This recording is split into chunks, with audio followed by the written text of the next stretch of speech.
now in Portage. Just incredible violence anymore.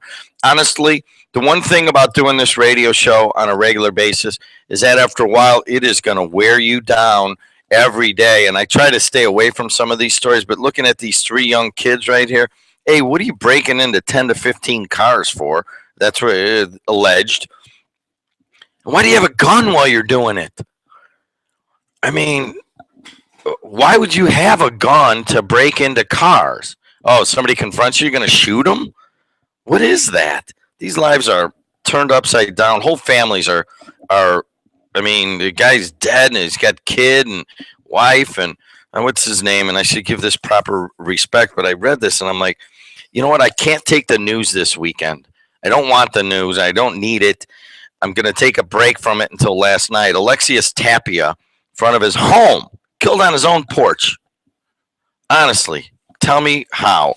Hey, speaking of, an absolutely unrelated matter, a big rally, I don't know if it's big, but an important rally on the steps of City Hall, Black Lives Matter rally in Hammond. I'm looking at the picture right here. It looks like Chico Hinojosa, who is looking to challenge Hammond Mayor Tom McDermott.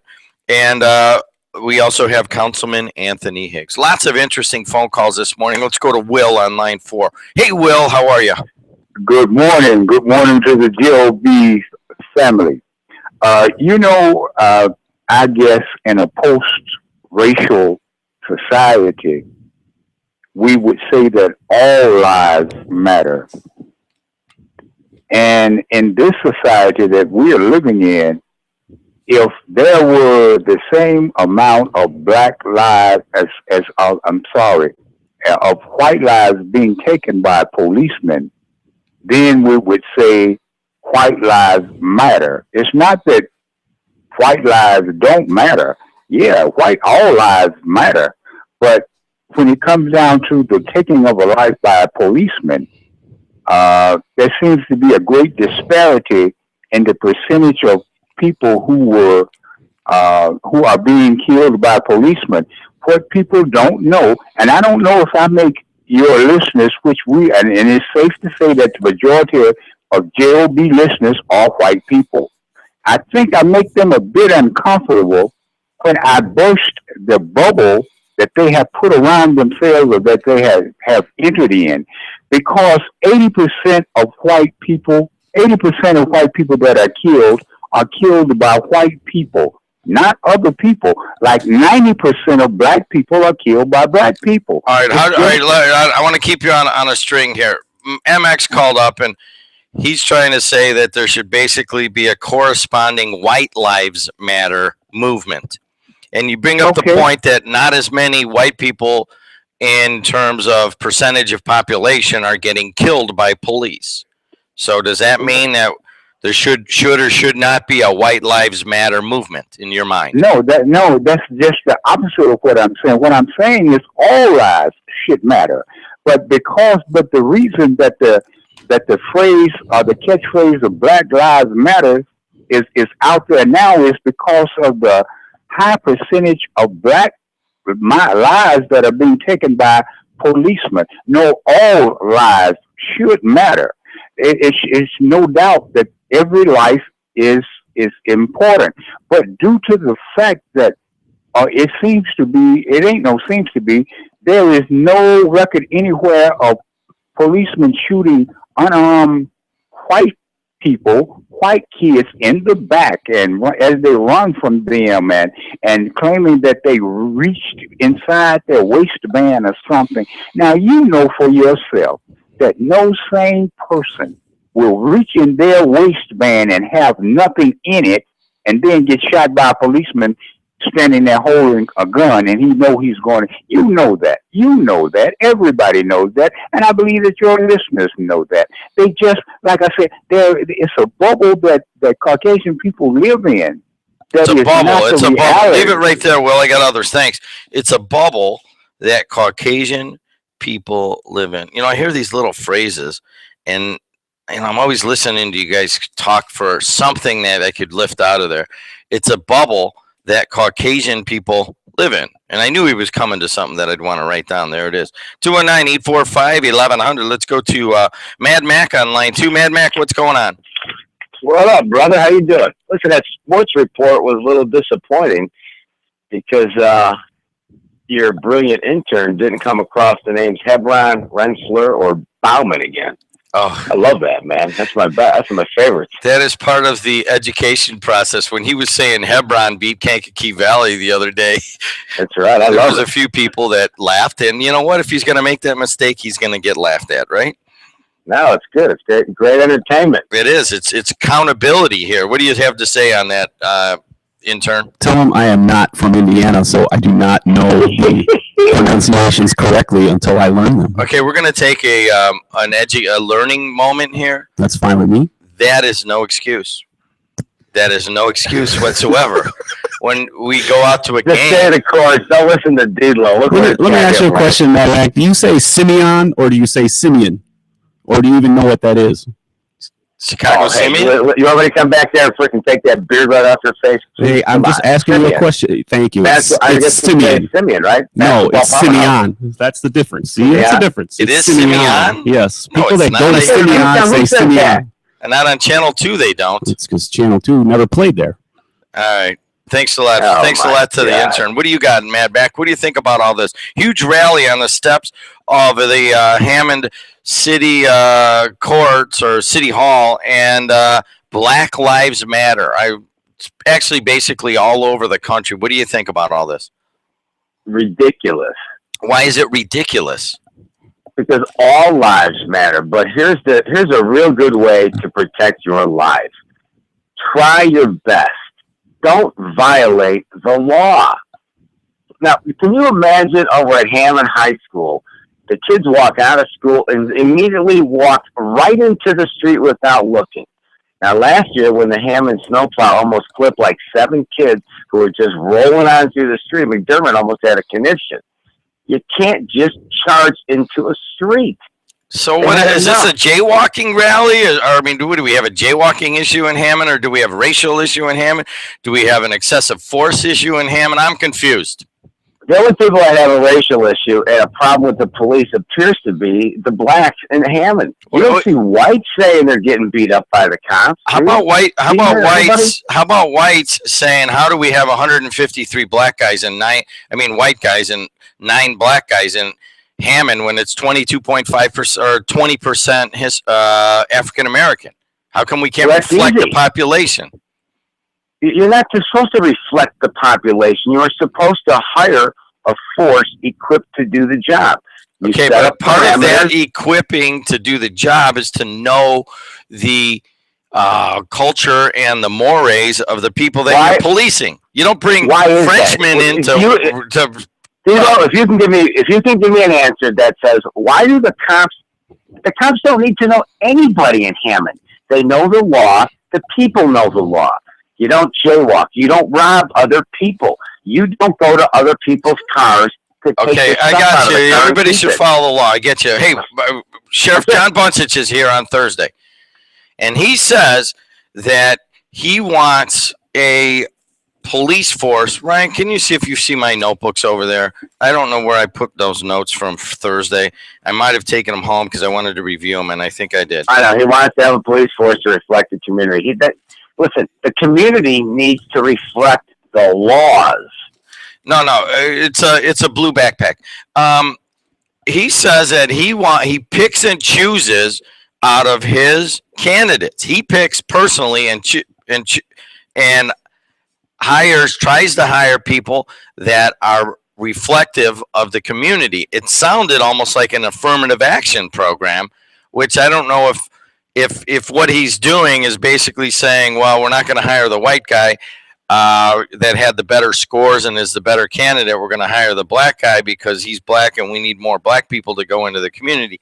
That's like a civil lawsuit at some point. But that's not what he's saying. That's why Bakke versus UCLA back in like 1972. That's why he won, because he qualified for medical school. He should be accepted to medical school.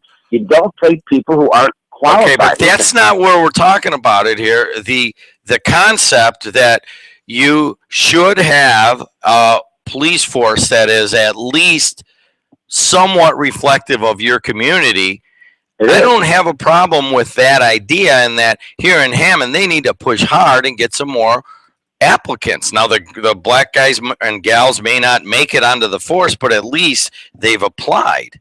And let them apply on their own. Okay. If they were so interested in being cops, I think the whole world knows where to get an application online, right? I got you. All right, I'm behind. I'll be right back with you guys.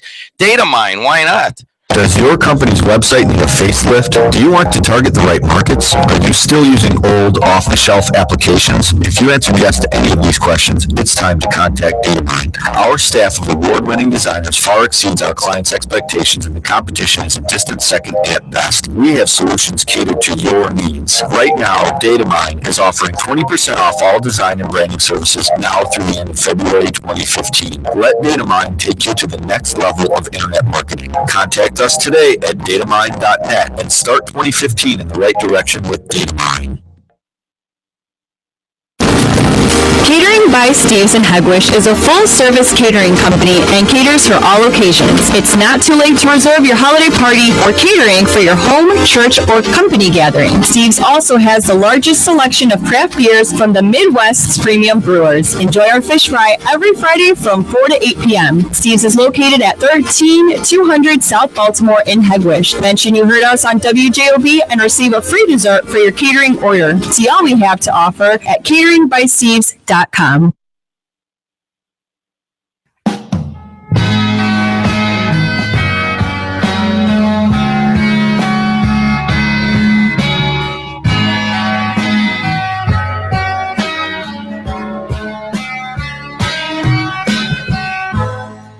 Almost cut my hair.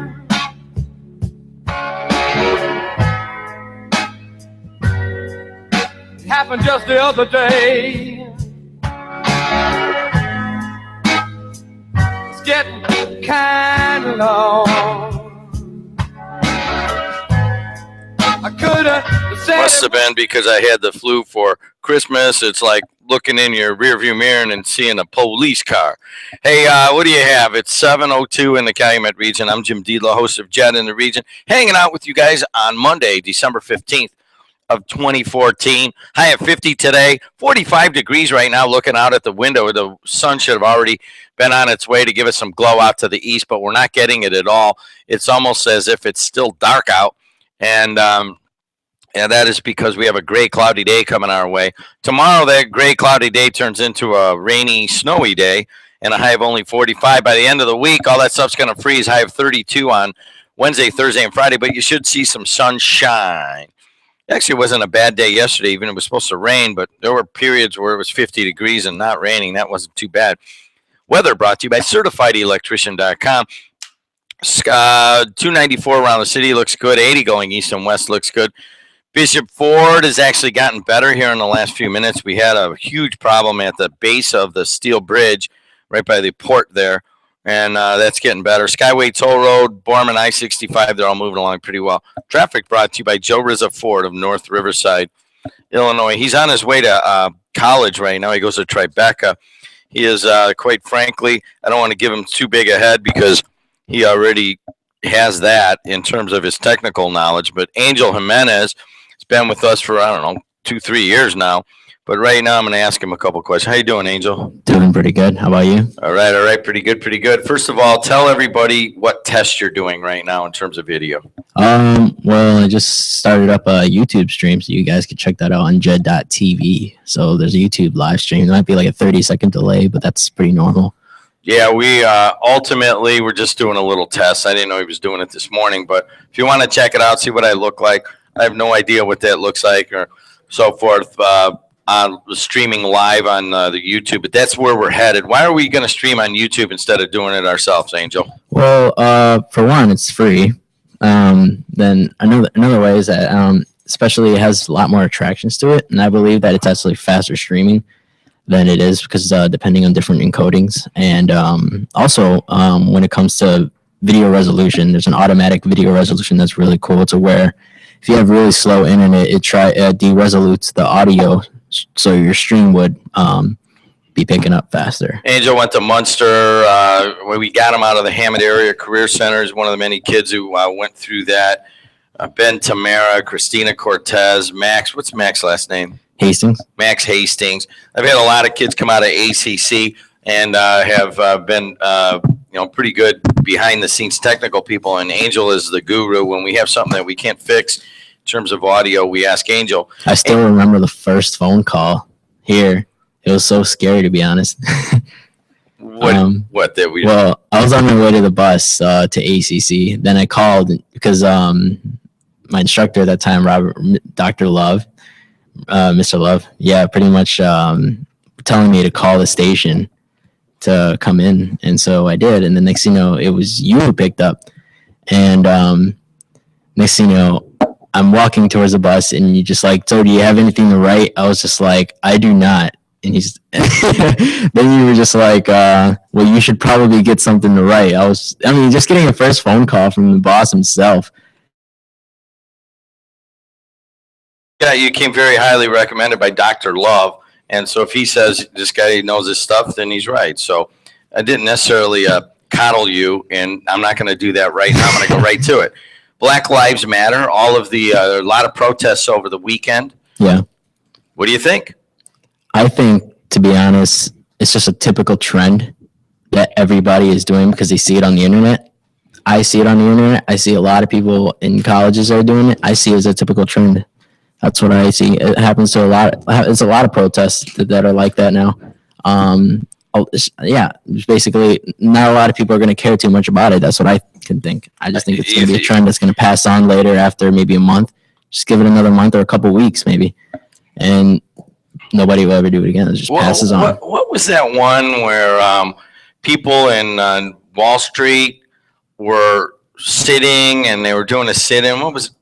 Occupy Wall Street? You see, do you put the Black Lives Matter trending topic in the same category as, you're probably a little bit young to really understand the Occupy Wall Street thing, but a similar thing, similar phenomenon? Well, I don't know really much about the Occupy at Wall Street, so I can't really give my opinion on that, to be honest.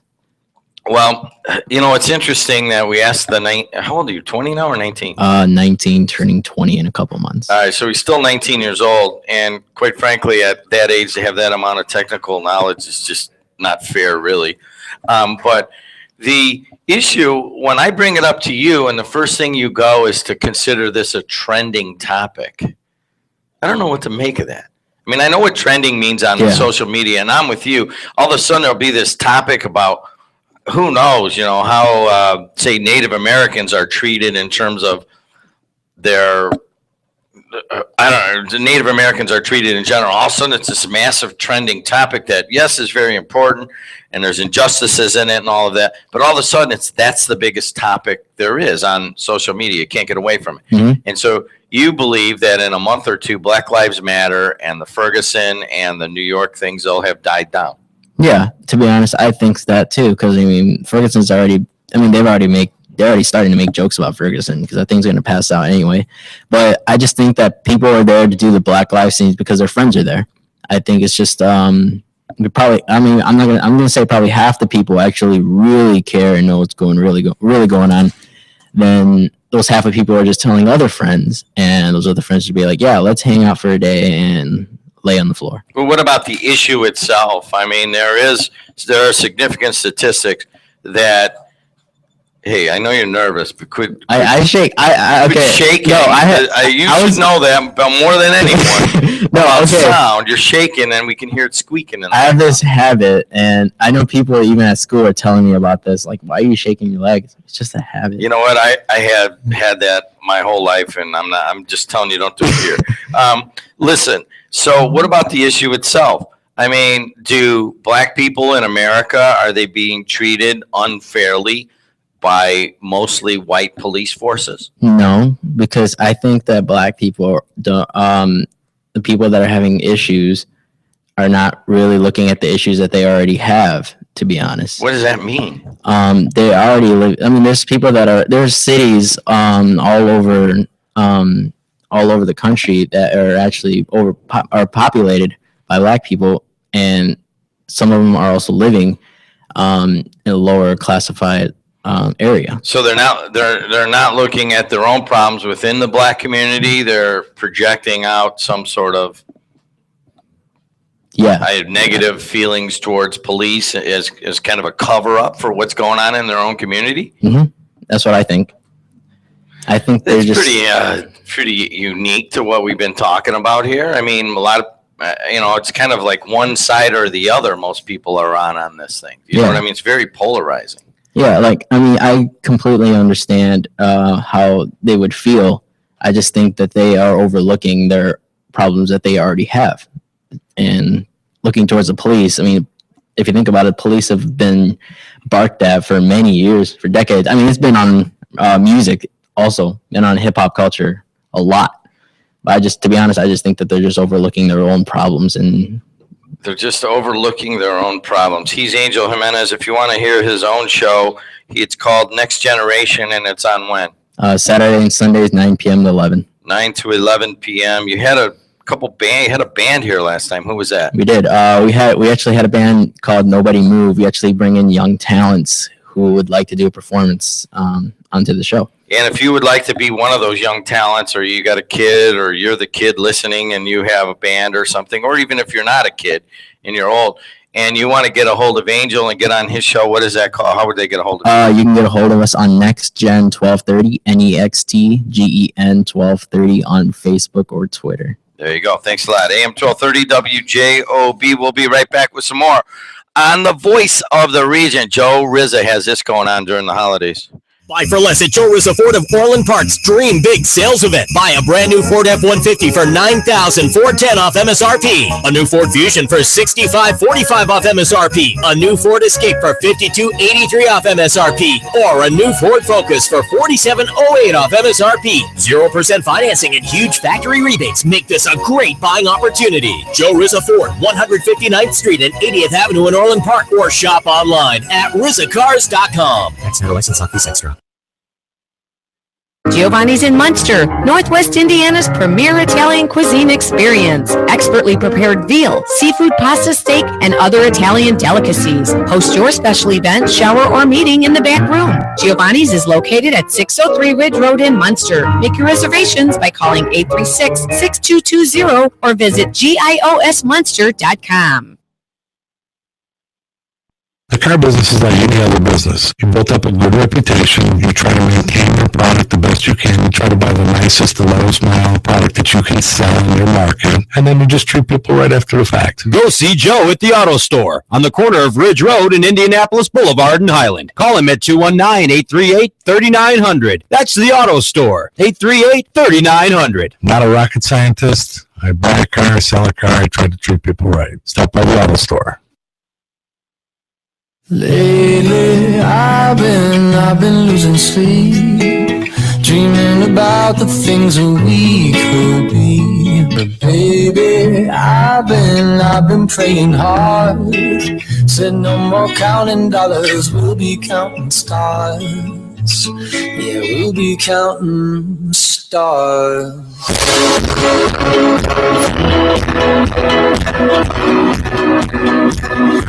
Maybe you started counting stars now.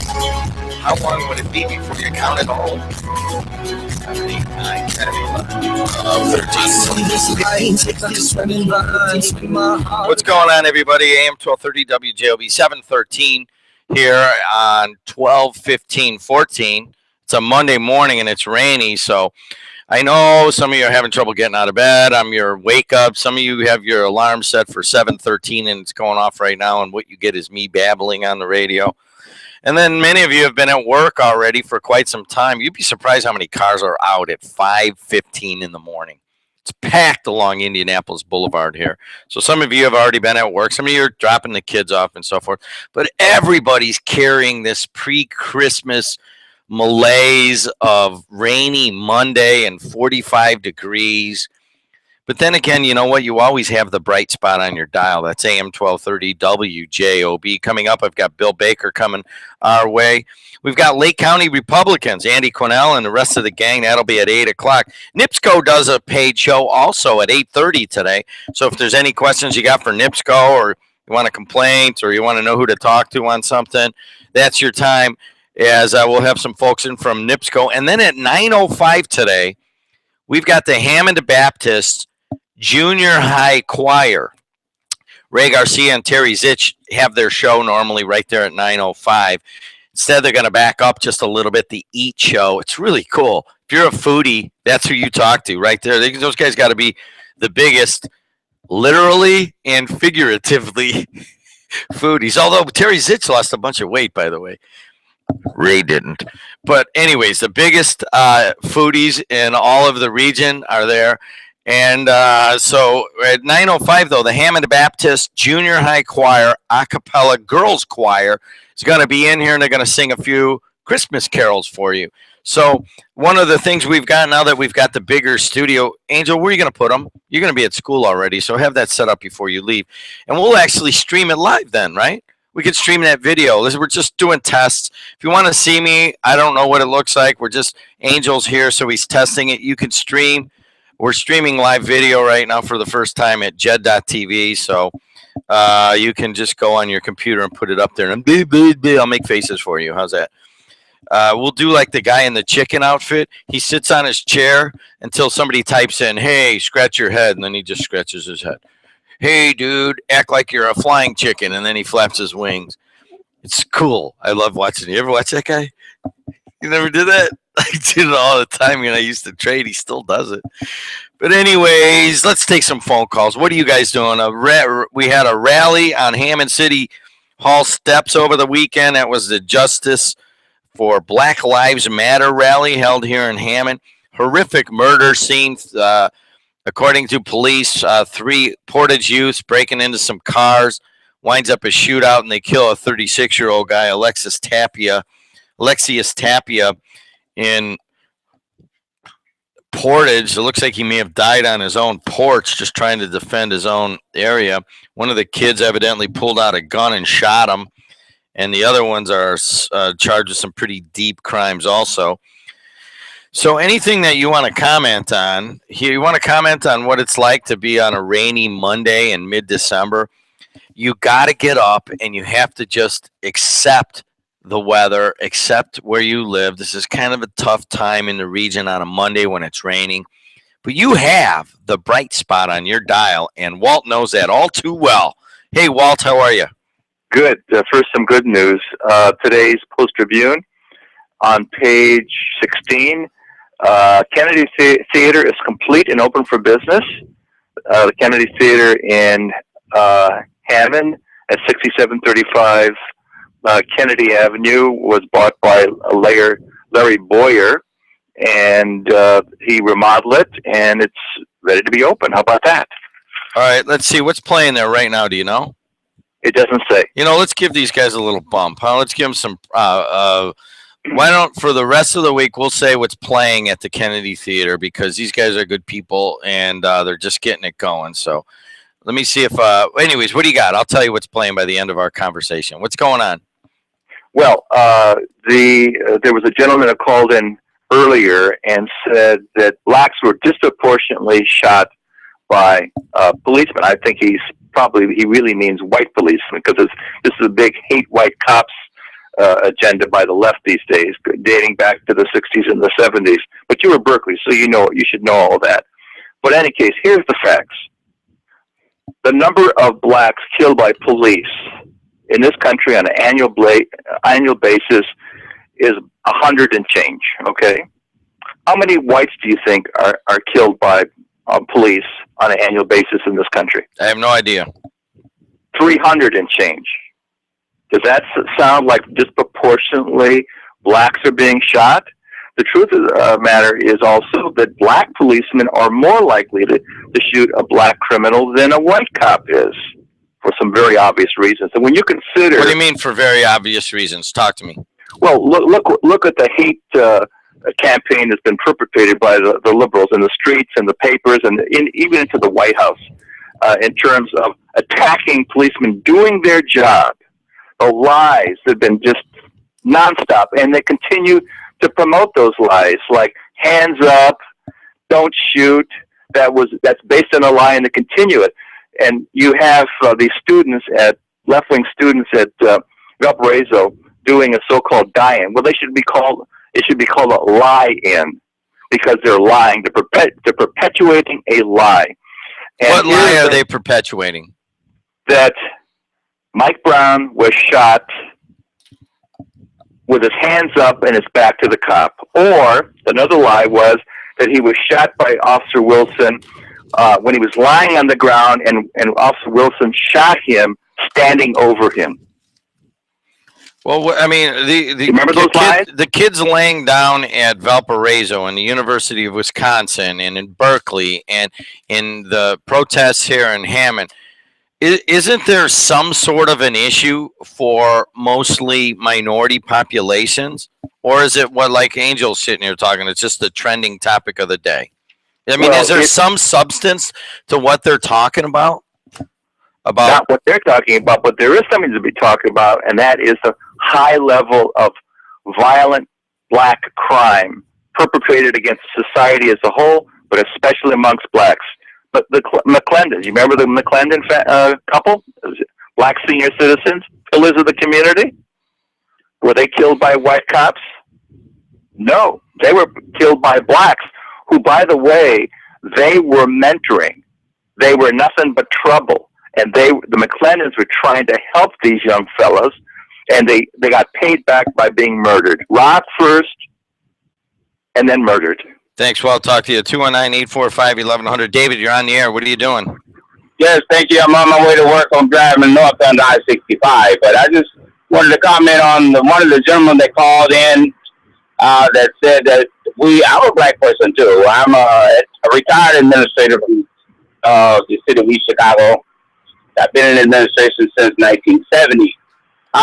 There are a lot of things that I just disagree with people. And the first thing that I want to say is that, number one, when one talks about the black community, you really got to be black to know what the blacks go through. You can't really stand back objectively and make comments about black communities when you are not black. You need to be black. The guy that called in that said that we are a victim of our own circumstances, pretty much, and so we kind of project that over into other situations. I totally disagree with that. I totally disagree with the statistics that the young man just said about 100 blacks being killed as opposed to 300 whites or so. But you got to take into consideration the population. I mean, we're only like 12 or 14% of the population. What happens to the 88%? So those numbers are not accurate. You can't do it that way. So I'm finding a lot of people just generalizing about situations they really don't know anything about. Hey, David, you bring something up, victims of your own circumstance. I think a couple of the callers had brought up that there is a lot of violent crime in the black community, and that... And I agree. Okay, go ahead. And I agree to that. But yet, that doesn't give anybody, I feel, the right to just pick us off like animals or something just because we got problems. I think everybody got problems in the community. But every community is distinctive and unique to its own problem. So we can't generalize on that either. So you're a black guy that has lived in the region and has worked your way up, and now you're retired. I'm just going to ask this directly. I mean, what is your level of anger when you hear some of these callers call in here to WJOB? What happens to you? Well, sometimes I just say, you really don't know what you're talking about. You really, really don't. You really got to be black, and live that life in order. Let me just share this with you, and I got to go. In 1979, I wasn't living in Chicago, but I was working in Chicago for the railroad, Santa Fe.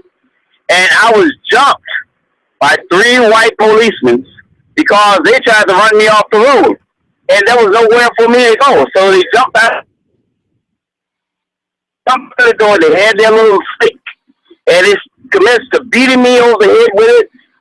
They handcuffed me, threw me, called a paddy wagon, threw me into the paddy wagon on my face, took me down to 26 in California, beat me again, and I just thought I was going to die.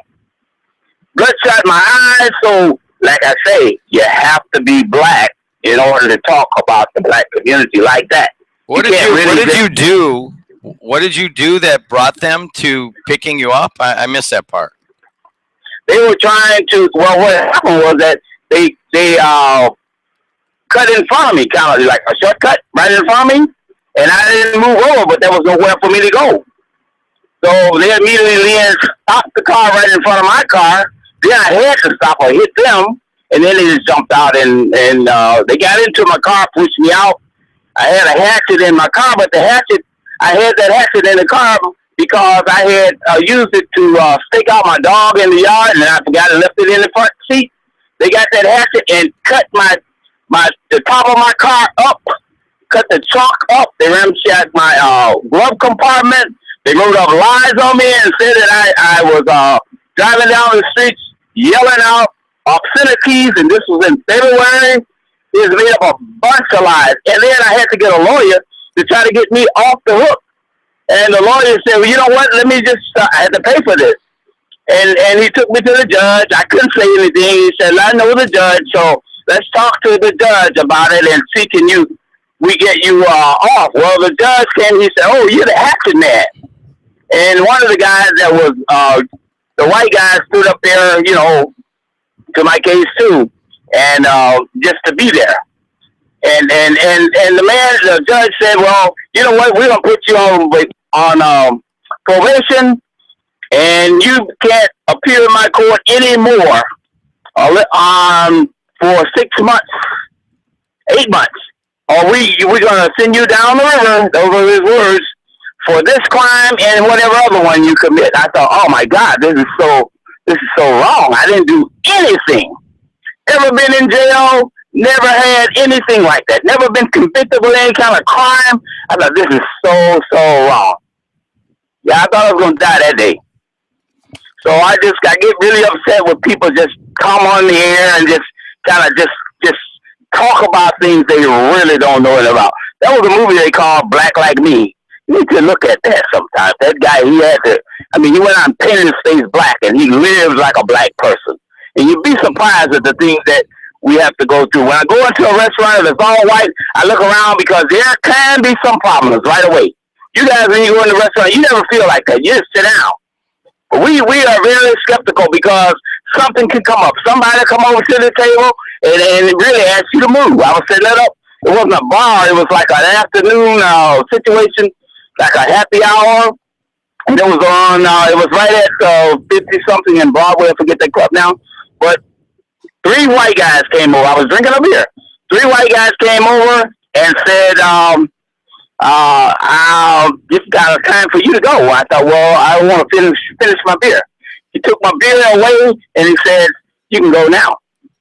I got up and left because I was about the only black in there. So it's a lot of stuff. It really is. Hey, thanks for sharing all of that. Take a breath before you drive on. And none of this is going to get solved today, but I appreciate the call and for you being so frank with us. All right, man. Thanks. I listen to you all the time. You're the one. I knew somebody was listening. Thanks a lot. Talk to you.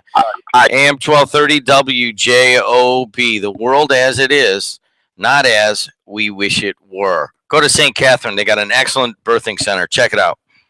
At St. Catherine's Hospital, your family is as important to us as it is to you. That's why we've done everything possible to make the birth of your baby a special time. The Family Birthing Center at St. Catherine Hospital has been recently renovated and updated to meet the needs of new moms and their families, featuring a home-like environment. With gentle compassion and care, our staff of skilled nurses are cross-trained in all aspects of birth. The same nurse is trained to take care of the mother and baby throughout the entire birthing process. Tours and educational classes are available for families. Tour the new facility by calling 219-392-7900. Where will your journey take you? You have to travel far to get started on the road to success. Make Purdue University Calumet in nearby Hammond your first stop. Earn a Purdue degree, gain real-world experience while completing your education. Earn a bachelor's degree or master's degree. For details, visit on campus or online at purduecal.edu. That's purduecal.edu, or visit us on campus at Purdue University Calumet. Bootleg Liquors has the very best selection of beer, wine, and hard liquor at the lowest prices around the Calumet region. Bootleg Liquors is in the old Ponderosa restaurant at 803 Ridge Road in Griffith. And don't forget, Bootleg Liquors also honors all local liquor ads as long as Bootleg carries that product. Stock up now at Bootleg Liquors.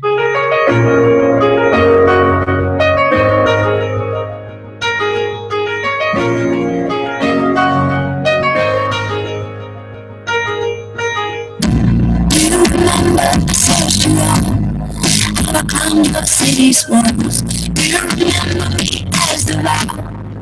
I pray for your cause. I still it's blood I did. Back as is manifest. I stuck around. I did be so to every time.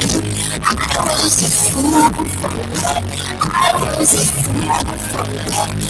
For the AM 1230 WJOB. I don't know what that song is, and I don't like it. Hey, it's 7:30 in the Calumet region. Hanging out here on a beautiful Monday morning, if you like gray and kind of wet. And that's what you have. 45 degrees here at the WJOB studios. 50-year high today, 45 tomorrow, then 32 across the board on Wednesday, Thursday, and Friday. Wednesday, Thursday, and Friday, though, some sun. So if you need to get those leaves cleaned out of the gutters, today's that last day, because then everything's going to freeze up, and you're not going to be able to be out there with a chisel trying to get them out. And traffic right now, 294 around the city looks pretty good, except you have an area, say, approaching 55 that is heavy, and that'll slow you down a little bit. Allow a few extra minutes to O'Hare. 80 going east and west of Joliet looks good. The Bishop Ford is good all the way up to the merge, and then it's kind of heavy, and it's also kind of heavy on the southern end of the Dan Ryan. But it's been worse when it's been wet. So you guys tell me if you want to watch the Bishop Ford Skyway Toll Road, Borman I-65. No delays. Traffic brought to you by Joe Rizza Ford of North Riverside, Illinois. And this sports update is brought to you by Steve's Catering. Get over to Steve's, and he'll be able to put together something for you for the holiday. Let's take it Noah Nowicki. What do you got? Good morning, region. On Saturday, high school hoop scores on the men's side. It was Munster over LaPorte, 62-52. Maryville beat Andrean, 68-50. Valparaiso over South Bend Adams, 44-32. Griffith, 70. Morton, 28. Whiting, 72. La Crosse, 55. Bishop Knoll, 42. Raybuff Jesuit, 39. Hobart, 68. Gavitt, 39. Boone Grove, 62. Highland, 43. Portage, 73. Clark, 40. On the women's side, EC Central, 62. South Bend Clay, 30. Bishop Knoll over Lake Station, 49-33. And River Forest, 46. Whiting, 30. College basketball on Saturday. Both men's and women's basketball teams for Purdue Calumet won. The men beat Holy Cross 78-68, while the women topped the same school 68-59. Other winners on the men's side in college hoops Saturday include Notre Dame over Florida State 83-63, Indiana 94, Grand Canyon 66, and Valparaiso bested Ball State 65-62. Catching up on yesterday's action, number 15 Butler lost to Tennessee 67-55. Pro football, the Indianapolis Colts clinched the AFC South with a 17-10 win over the Houston Texans. Andrew Luck threw for 2 touchdowns in the victory. And as heard on WJOB 1230, the Detroit Lions came back to beat the Minnesota Vikings 16-14. The Lions are now in first place in the NFC North. And in the nightcap, the Dallas Cowboys took over first place in the NFC East with a 38-27 victory over the Philadelphia Eagles. Tony Romo threw for 265 yards and 3 TDs, all to Dez Bryant. The Bears host the New Orleans Saints at Soldier Field tonight on Monday Night Football at 7:30 p.m. If you're looking for the NHL, the Chicago Blackhawks split a pair of games over the weekend. Their 8-game winning streak came to an end on Saturday night to the New York Islanders 3-2. But they rebounded for a 2-1 victory last night at the United Center against the Calgary Flames. The Chicago Bulls beat the Miami Heat 93-75. Mike Dunleavy, led a balanced attack with 22 points. The Bulls are on the road tonight in Atlanta to take on the Hawks at 6:30 p.m. And one more baseball move. The White Sox signed Melky Cabrera, outfielder, to a 3-year deal worth $42 million. And tonight on WJOB at 6 p.m., tune into NCAA Insiders with Ryan Walsh and John Pagatti, head coach of South Suburban College Basketball. For WJOB 1230, that's your sports update. I am Noah Nowicki. Thanks a lot to Noah. The 40-year-old intern nails it there. Bill Baker's in the house. How you doing, Billy? Nice to see you again. It is nice to see you. Spent some time over the weekend. I don't get to do that. Typically, the only time. Because it's never any fun, is it? No, it's always interesting, Baker. I don't know why you carry around with you just like a road show of entertainment, but you do, and I'll give you that. Thanks. Bill Baker comes in. Hey, could you quit rattling the chair? Well, why don't you fix the squeaky chair instead of keep giving me the chair. this is not my rodeo. This is your rodeo. That chair shouldn't be there. Okay, well, you hear this? It bothers you? You should see how crabby he is. Whenever I hear a squeaky chair, I get really crabby. Well, why do you have it? Have you look at it? I know this one. Can you go take that? I brought a different one in there. Bill Baker is just ostensibly my buddy, but he's also he is not here in any official capacity, as he is the head of the board of the Little Calumet River Basin Development Commission. He's just here to talk about things. Baker, let's take some phone calls. What do you think? Giddy up. Big rally over the weekend. Why don't we just see what Sue has to say? All right. Sue, how are you? Well, I'm a little flustered over an incident that happened yesterday. I went to pick up a prescription at a local pharmacy. I was waiting, and when I got to the counter, they said a couple more minutes, so I stepped aside, and there was a big long line. And this man walks up to the counter. He was a couple people behind me, and he stood there looking at the girl, and he said, "I want everything that's in the drawer." And I was petrified. And he stayed there. The girl just kind of like stopped in her tracks, like in shock. Couldn't believe it. I was scared. I was actually really scared. And about 10 seconds later, like nobody was moving, not even the girl behind the counter. Then he finally starts laughing. He goes, I'm just playing. Well, my heart was racing so hard, and everybody was just kind of like, what the heck is going on? It was very surreal. So then he said, I didn't even show a gun. You guys are all upset. Oh, and I said, well, I'm uncomfortable. I said, it made me uncomfortable. And he said, yeah, you're typical stereotyping, because he was black. And he goes, yeah, you're typical stereotype, and I'm not even showing a gun, you uppity biatch. And well, he just like went off on me. And all I said was, that sure made me uncomfortable. And he went on and on and on and on and ripping into me. I could not believe what was happening. First, I'm scared to death. And the only comment I made was, well, that made me uncomfortable. And he would not stop. I did not have my cell phone with me. It was in the car. I wished I would have had it to call 911 or to film the guy or something. I could not believe what had happened. Now here there's all this. You're hearing about the whites with the blacks and the racism and blah, blah, blah. And what about stuff like this that happens all the time? He was obviously stirring the pot, trying to cause trouble, trying to make a race issue out of something. It had nothing to do. I was scared. Somebody walks up to a register. I'm standing right next to him, and he's telling the girl, I want everything in the drawer. Now, what kind of behavior, when is that ever acceptable? And blacks, want to claim that there's all this racism. This is behavior that I was not surprised it was happening. I was not surprised at all. There's so much black violence going on. There's so much criminal activity going on. There's so much. I couldn't believe that I was part of something like that. I was experiencing it. Of course, people are going to talk about that kind of stuff. What happened then? What'd you do? Just leave?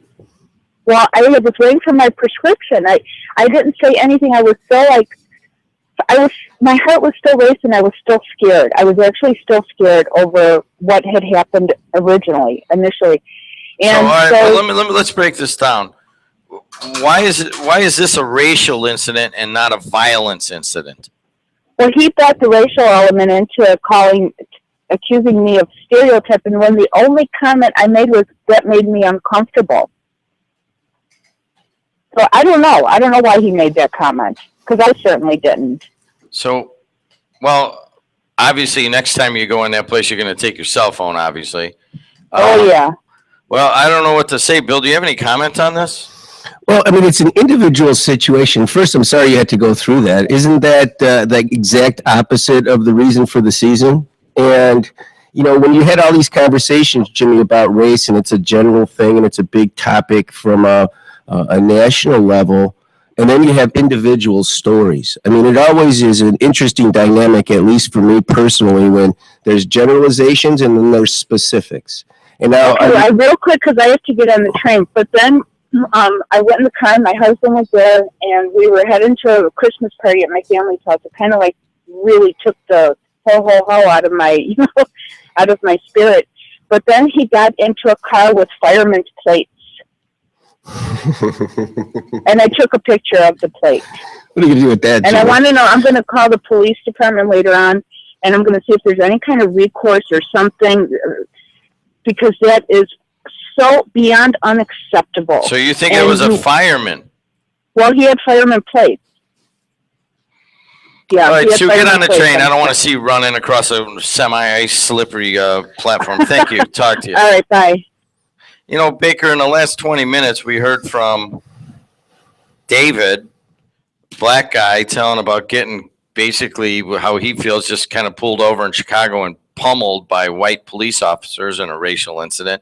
Then you have Sue calling in and saying, you know, a black guy is calling her an uppity yacht and ripping into her and all of that. I don't know what to make of this stuff sometimes. You know what I mean? Why? It's not new. I mean, and I think, you know, I mean, David, the gentleman coming up I-65, you know, was kind of, before he told his individual story, I kind of believe that perspective. I'm not a black guy. I mean, I'm not. It's no different, I think. And well, let's use an analogy.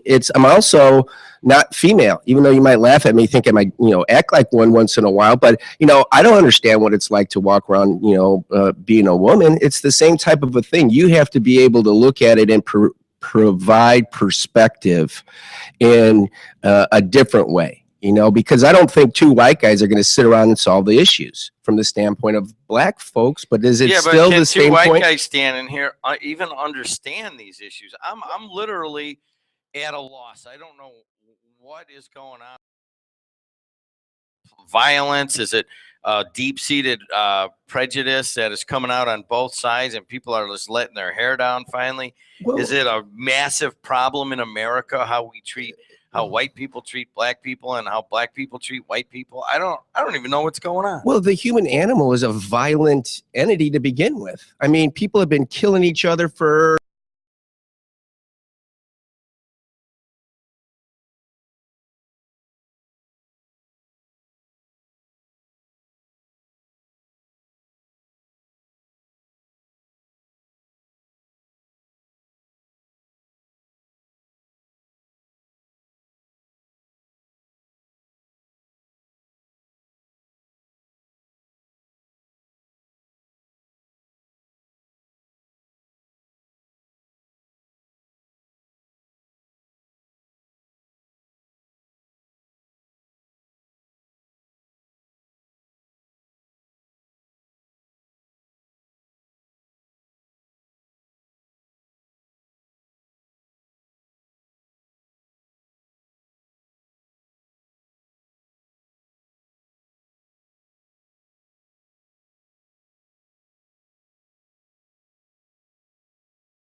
you limit the available pool of talent, then you get less talent.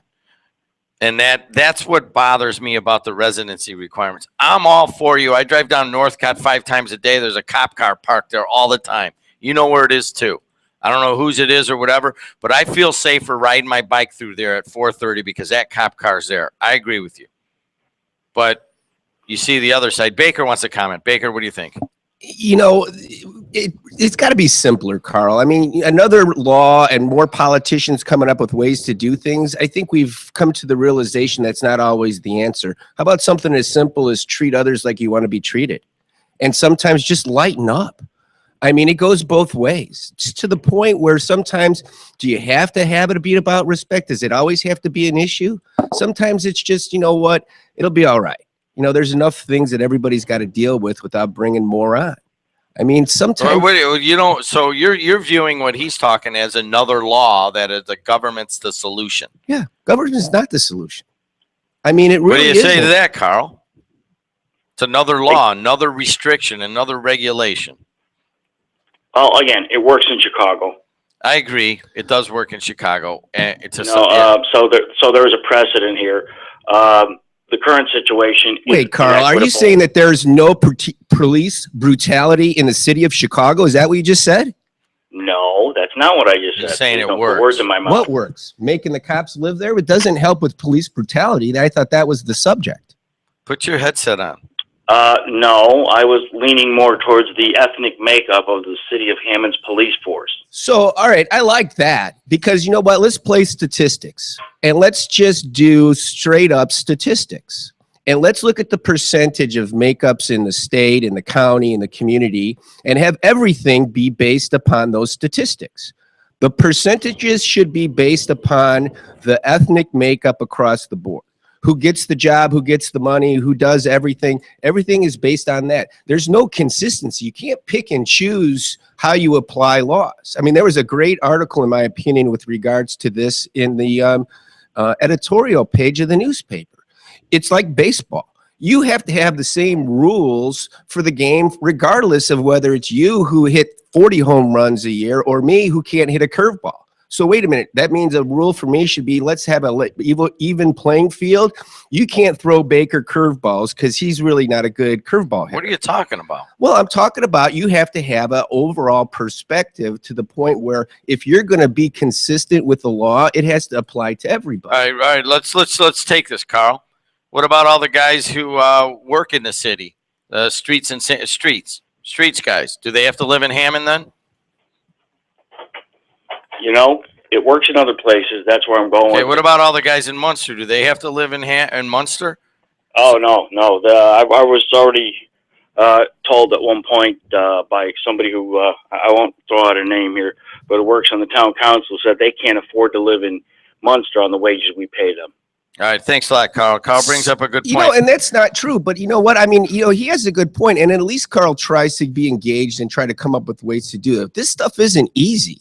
I mean, this stuff is very complex. If you only want to look at one specific issue at any given time and just focus on that, then you have die-ins at the university campus.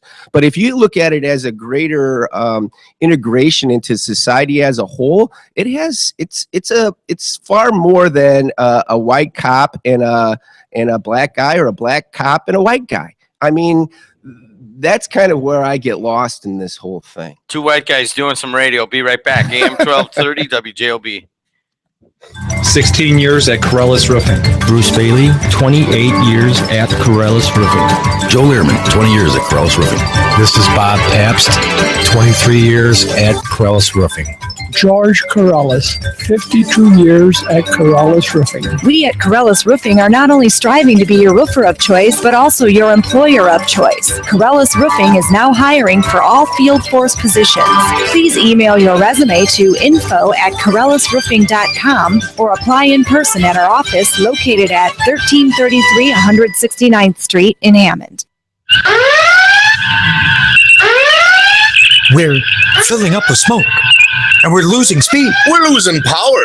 And the engine's overheating. Analysis? Great Scott, man. I'm a doctor, not a mechanic from Unlimited Service Automotive. Of course. Let's pay Big George a visit. Laying a course for Unlimited Service Automotive. Setting course for the corner of Ridge and Burnham in Lansing. I'll call them at 708-895-9520 and let them know we're coming. Unlimited Service Automotive. It's only logical. Catering by Steve's in Hegwish is a full-service catering company and caters for all occasions. It's not too late to reserve your holiday party or catering for your home, church, or company gathering. Steve's also has the largest selection of craft beers from the Midwest's premium brewers. Enjoy our fish fry every Friday from 4 to 8 p.m. Steve's is located at 13200 South Baltimore in Hegwish. Mention you heard us on WJOB and receive a free dessert for your catering order. See all we have to offer at cateringbysteves.com. Good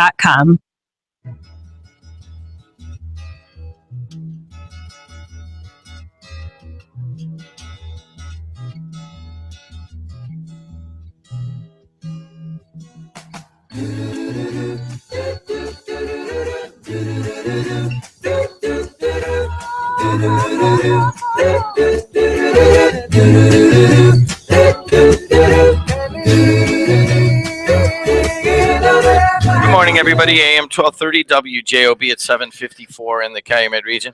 I'm Jim Dedelow, host of JED in the region. We got a full boat coming our way. Lake County Republicans by the time starting around 8:02 or so. And then we have NIPSCO buying some time with me. Then we have the Hammond Baptist a cappella girls choir coming in. They're going to sing some Christmas stuff. And then you got the two biggest foodies, literally, in the Calumet region, and that is Terry Zitch and Ray Garcia Jr. They're going to come in around 9:15. They're going to back up a little bit so we can bring the choir in here. If you got another choir, somebody wants to come in and sing some Christmas carols one morning, I love that stuff. Get a hold of Ryan, R-Y-A-N, at WJOB1230.com. And you guys, we got a studio now. We got Angel that can hook up the sound now, so we can actually do this. In the old studio, we were never able to do that. We can just move some stuff out of the back here and just put a crowd mic on and have them sing. Taking a look at traffic, brought to you by Joe Rizza Ford out of North Riverside. A little bit slow on 294 as you approach 55. Allow maybe 3 or 4 extra minutes to O'Hare. 80 going east and west looks good. The Bishop Ford was bad early, and then it's gotten a little bit better later here. You're good all the way up until over the Steel Bridge, and then it's heavy up to 67th, but it looks like it's moving at least. Skyway Toll Road, Borman, I-65. I-65's got a little bit of slowdown on the southbound as you go over the Borman. I'm not sure what that is, but it's not that big. Other than that, even though the roads are slick, things are moving along pretty well. Terms of the weather brought to you by CertifiedElectrician.com. Let's call it 43 degrees right now in the Calumet region, going up to 50, and then we'll be a high of 45 tomorrow. And then Wednesday, Thursday, and Friday, the clouds break, and we get sunshine, but much colder weather. Bill Baker's in the house,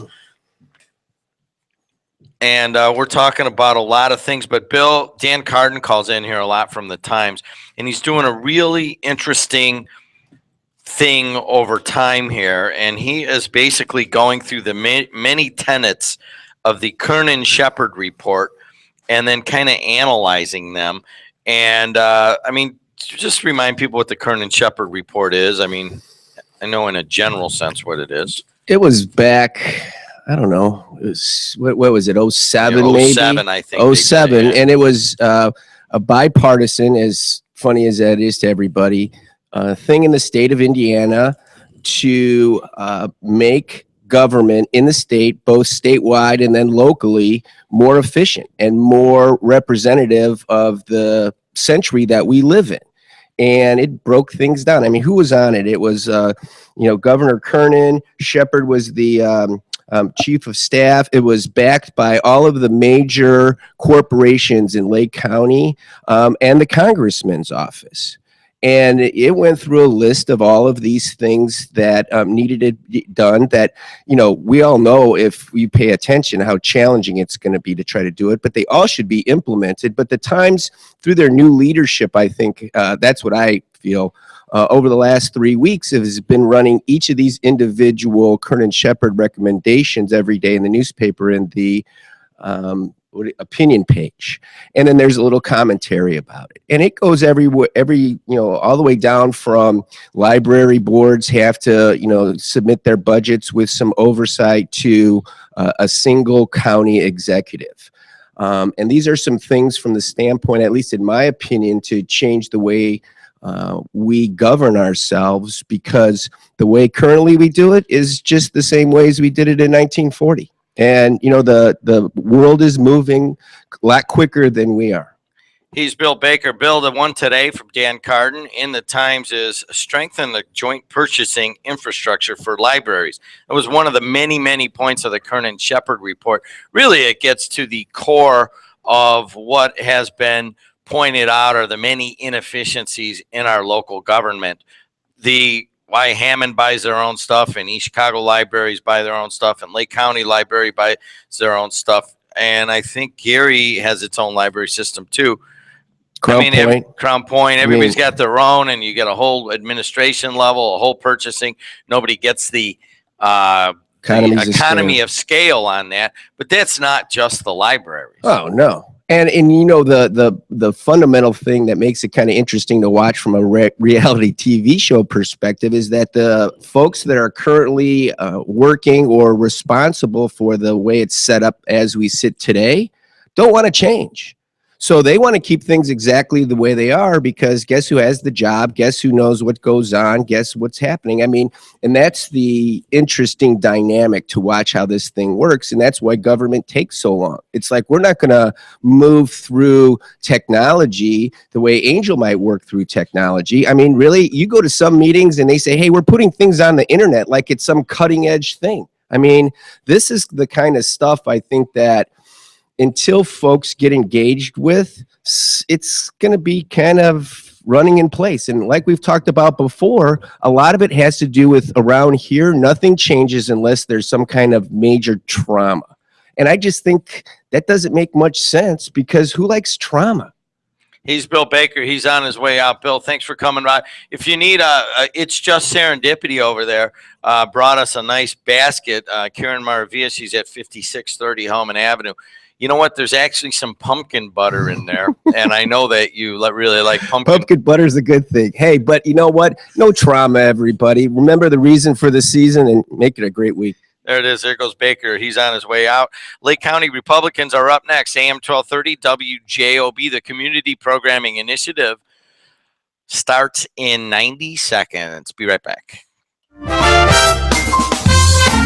Happy holidays from Round the Clock. Stop by for a homemade meal, or even just for a slice of pumpkin pie and a cup of hot coffee to celebrate the holiday season. This year, Round the Clock is supporting the Hope for Holidays annual food distribution with NIPSCO and the Food Bank of Northwest Indiana. Even a $1 donation can bring 3 meals to a neighbor in need. At Round the Clock in Highland to help make a difference in the lives of our hungry neighbors. Happy holidays from Round the Clock.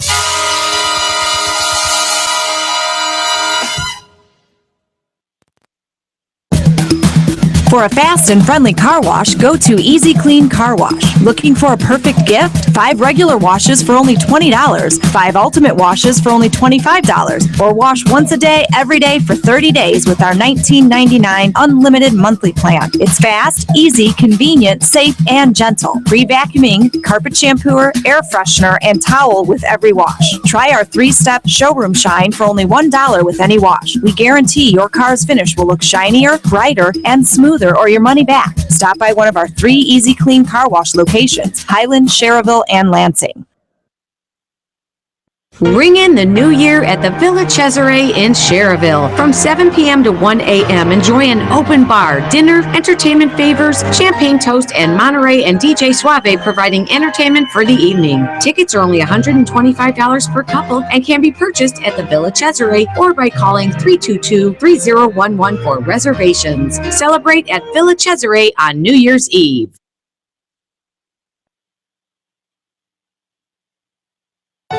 Elmwood Cemetery Memorial is a full-service monument company with great prices, exceptional service, and 2 convenient locations. Elmwood Cemetery Memorials is the only monument company offering 24 hours, 7 days a week service, offering deliveries to all of the region and beyond. Find out now. Call Mike at 219-844-7009 or visit elmwoodcaskets.com. Remember, with Elmwood Cemetery Memorials, you do have an option.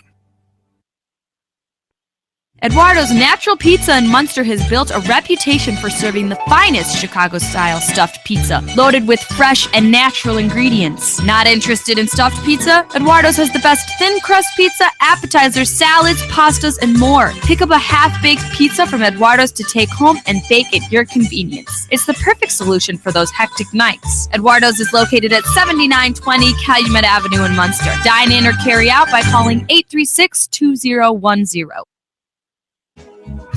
Look at what I say. The more I see, the less I know, the more I like to let it go. Hey, whoa, whoa. Deep beneath the cover of another perfect wonder where it's so white as snow. Rapidly divided by a world so undecided, and there's nowhere to go. In between the cover of another perfect wonder, and it's so white as snow.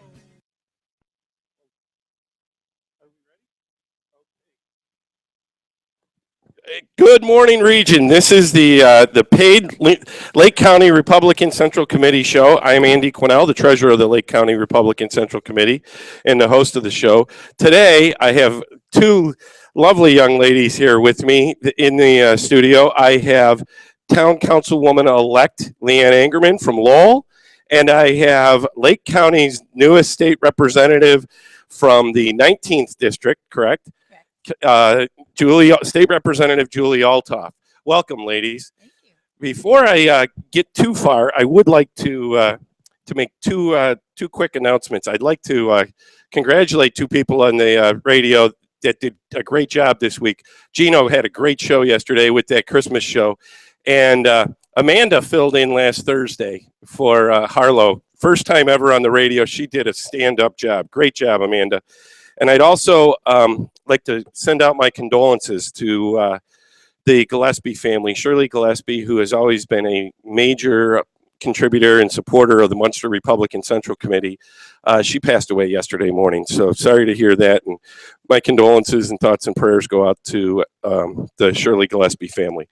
So, ladies, how's it been going the last month or so? Pretty busy, Busy. actually. Yeah. Learning the ropes, are you, Town Councilwoman Angerman? Yes, we don't actually take office until January 1st. Yep. So we have a little bit of time to get to know the process, get to know the issues that are facing Lowell. Yeah. And, what are some of the issues that are facing Lowell? What are some of your plans for? Well, we have a couple of issues that are sort of demanding immediate attention, and that would be water storage and annexation.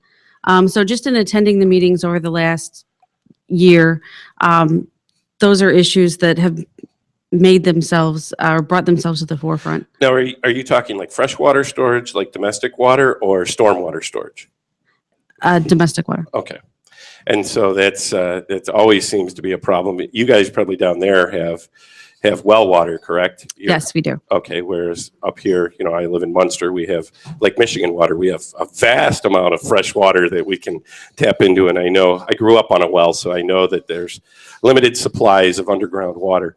And what about, every time it seems I drive through Lowell, there's something new. They're developing something. It's a great, quintessential small town, but it seems to be growing. Lowell has grown a lot. In the years that we've been there, we've just seen so much growth, so many new neighborhoods, so many new businesses. So we are looking at a lot of new opportunities with growth with the annexation to bring more businesses into town. Yeah. And what kind of Any particular businesses you guys are looking at, or? Well, we would like to bring in some light industry, Yeah. things that will bring in jobs. Exactly. Well, and that's I know there's a lot of people in Lowell that I know a few people that drive into the city, so that's quite a drive. So I'm sure that would be a huge help to the town of Lowell. Well, I want to congratulate you again on your win. Great job. Thank you, Andy. You and Chris Salatis came away victorious. So now I believe the Republicans have a majority on the Lowell Town Council. Is that not correct? That is correct. I believe for the first time in 40 years, we have a Republican majority on the Lowell Town Council. So we now have a majority in Cedar Lake, Lowell, Griffith, of course, Munster. All these towns are starting to see the light of fiscal conservatism. So anyhow, I'm going to move on to, don't ever tell Bill Fine this, but my new favorite state rep. Representative Altoff, who, again, I know you had a hard-fought fight. Congratulations. I did. But, what are your plans for the coming session, and what you plan, what do you see for, 2015 and beyond? Well, I ran on two issues. The first one is economic development. Lake County is the worst for unemployment. We hit bottom compared to all the other counties in the state last August. So for the whole year, we've been bopping around the bottom two, the bottom three. So I really want to go to work downstate and see what we can do specifically for Lake County to bring more jobs here. One of the things I uncovered was it took 13 weeks for a client of mine to get a state building permit. So that was one of the first questions I asked when I went down there. Why does it take so long? Well, it turns out a lot of people were asking the very same question, and they went from a 57-day average to get a building permit down to 11 days. So the guy down there, I'm sorry, I can't remember his name, has done a lot of restructuring in his office to see that happens. It seems to me we were just impeding how fast we could get jobs going, not even, just for Lake County, but for the whole state. Yeah, I'm in development, as you know, and that's a huge thing. You do something in the city of Chicago, you think, 8 weeks. It's going to take us 8 weeks to get a permit. And that's a long time. And in the meantime, what's happening is, construction doesn't start on whatever the project may be. So those construction jobs haven't commenced. And then, you have the sustainable jobs that are coming from whatever that project may be, whether it's a retail business, a manufacturing plant, whatever it is. Those jobs that are ongoing, those are being delayed. And sometimes, depending on the business, they may look to go someplace else because it's a barrier to entry. It's taking us longer to get to to have the project come to fruition. Right. Yeah. Right. So. Right. So what are some of your other ideas with economic development that you? I've met with the IEDC Indiana. Everything's an acronym downstate. That's what I've learned really Alphabet fast. soup. That's Alphabet right. soup. That's right. The Indiana Economic Development Yeah. I don't know if it's council or corporation or whatever it is. And so I'm starting a relationship down there. I've also made a meeting with the Lake County Economic Alliance. That's a new group that was birthed out of the Crossroads Regional Chamber and the Lakeshore Chamber to help, again, spur on jobs here in Lake County.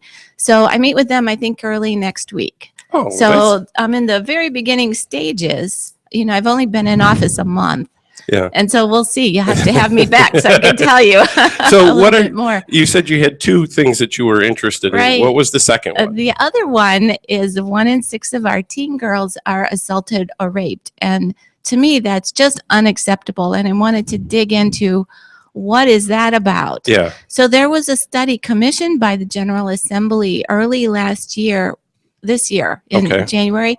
And I asked, where is the study? And it's not quite done yet. There's a professor at IUPUI pulling together the data and then the recommendations from it. And they said January, February, we should be able to get the results of that. Okay. But I also found out that it was the Republican Representative Caucus that has on their agenda to increase funding for domestic shelters. So I think that I'm going to be have a large role to play in the bill that's going to come from that. All the bills had to be in last Friday. Yeah, and, so there's and a explain, draft. and explain that to me. I mean, we're kind of talking about that as people they all want to have a bill, but these bills, I mean, they have to be in like well ahead of the election of the session. Right, but are you going to sing? You started singing on the bill. No, I was going to do the Schoolhouse Rock thing. Okay. Let's hold that thought because we have a very special guest on the phone. We have Indiana State Auditor Suzanne Crouch. So, Auditor Crouch, are you there? Yes. How are you? How are you, Andy? I am great. How about yourself?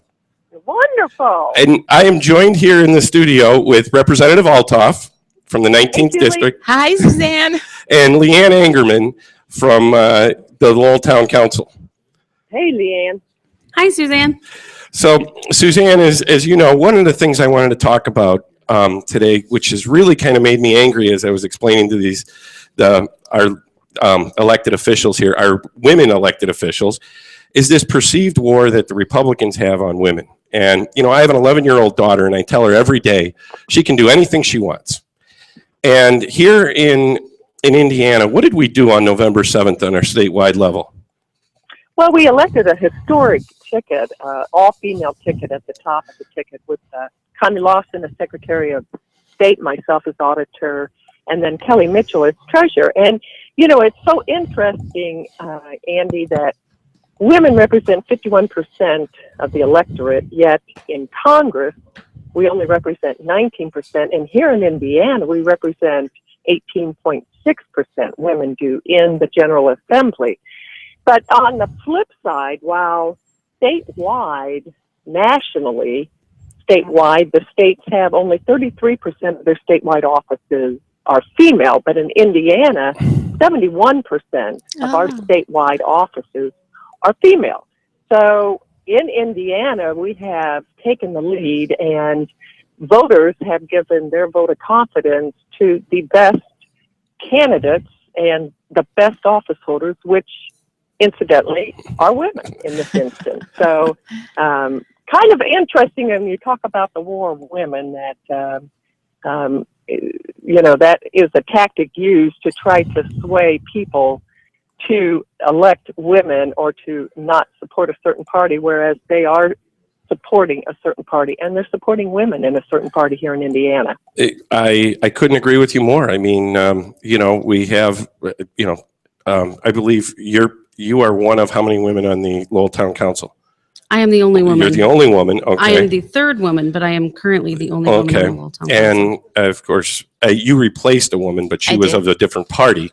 And we do have, I know, there's 7 statewide elected offices, correct?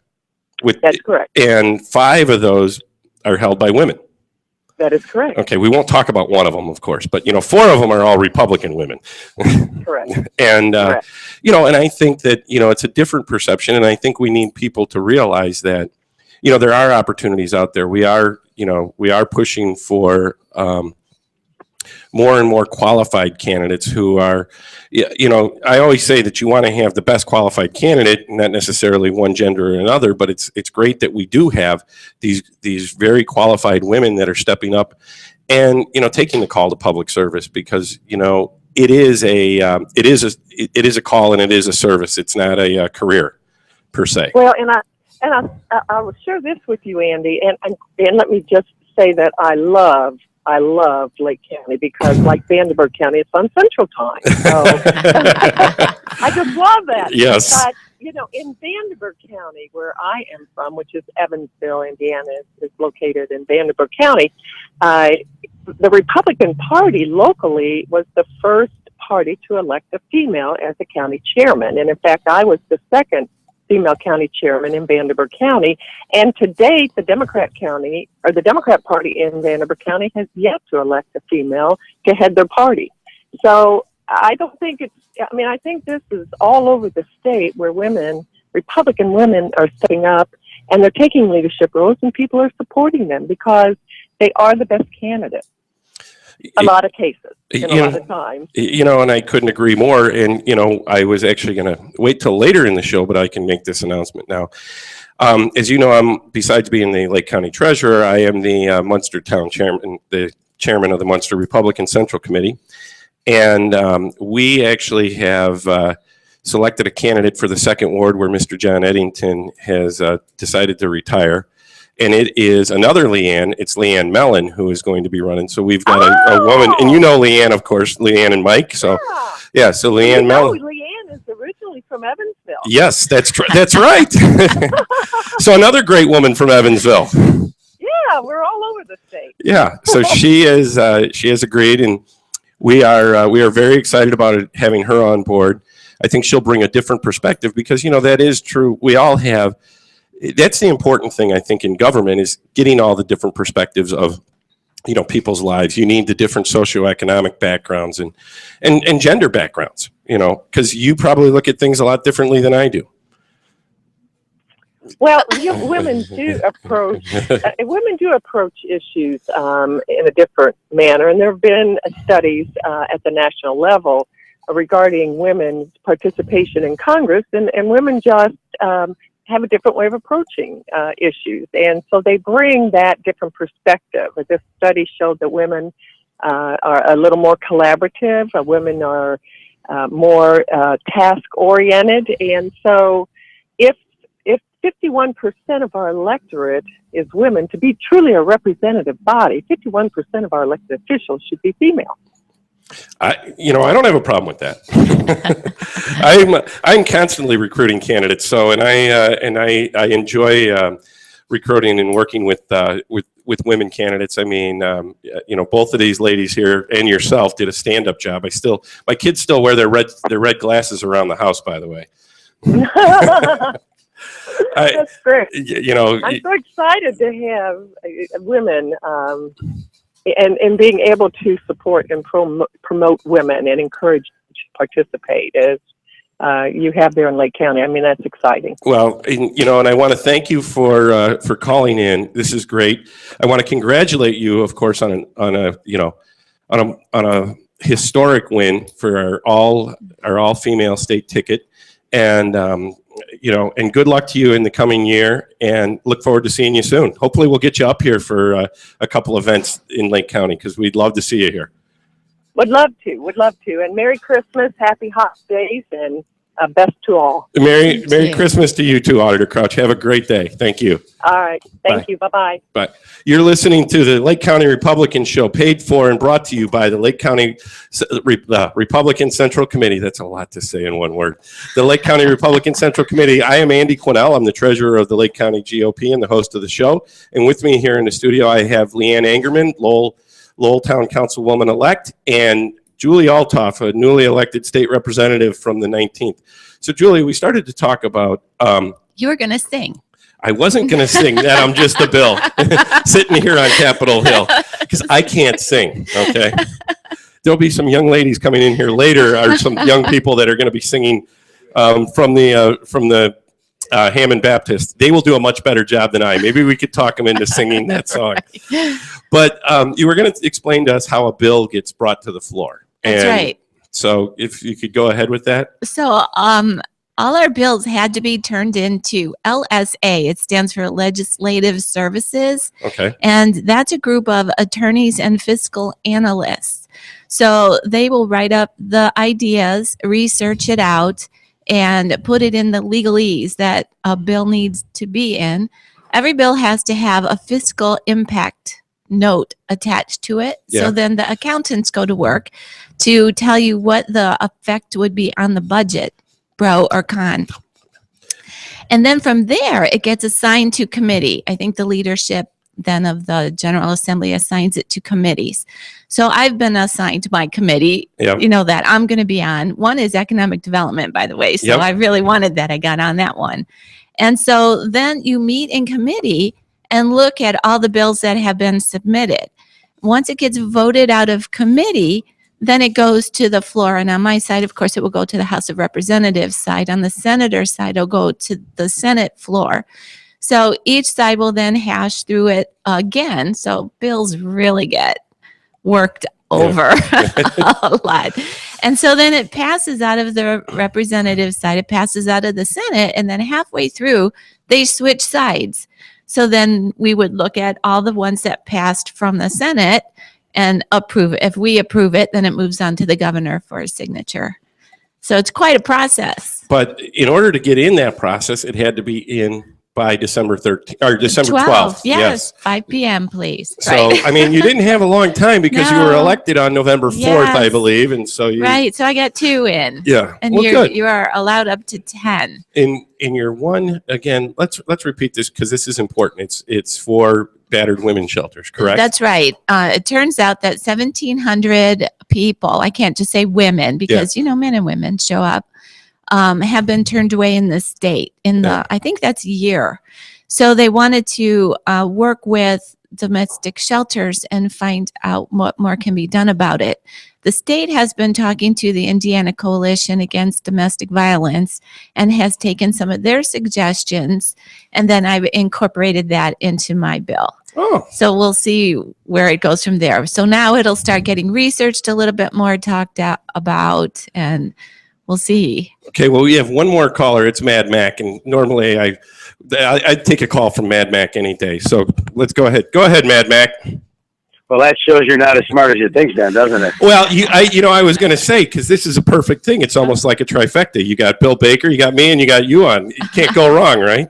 And I miss my boy Billy Baker. Oh, but hey, listen, all the talk about the women's stuff, hey, that's fantastic. But in all honesty, big deal. What we need is more conservatives in government. And I want to know what you guys are doing to get conservatives into the county government, because these Democrats are running our county into the ground. The jail is out of control. The sheriff can't buy a new car.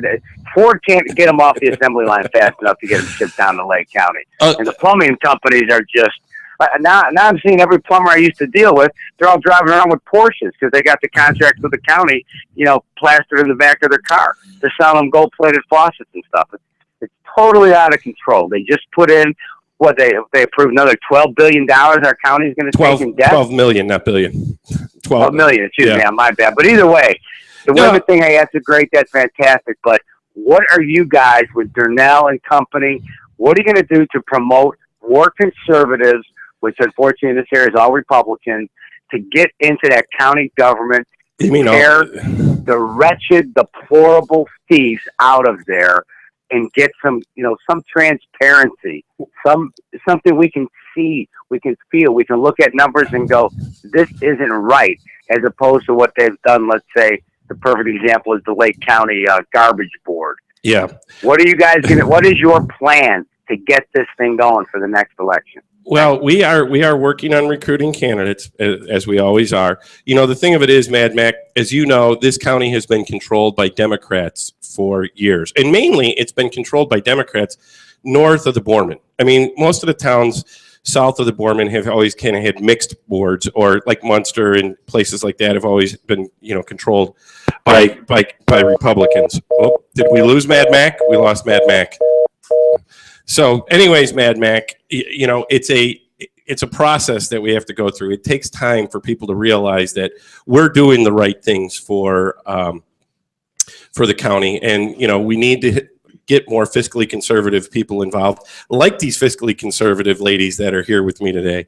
So anyhow, let's continue on, Representative Althoff, so you have that bill, and what's your other bill? My other bill seeks to solve a problem that's been going on with fundraisers, especially this fall. Okay. So the Rotary sponsored Clothing Our Children, and Excise showed up and said, we don't want you putting wine in those wine baskets in the silent auction because you could potentially sell to someone under 21.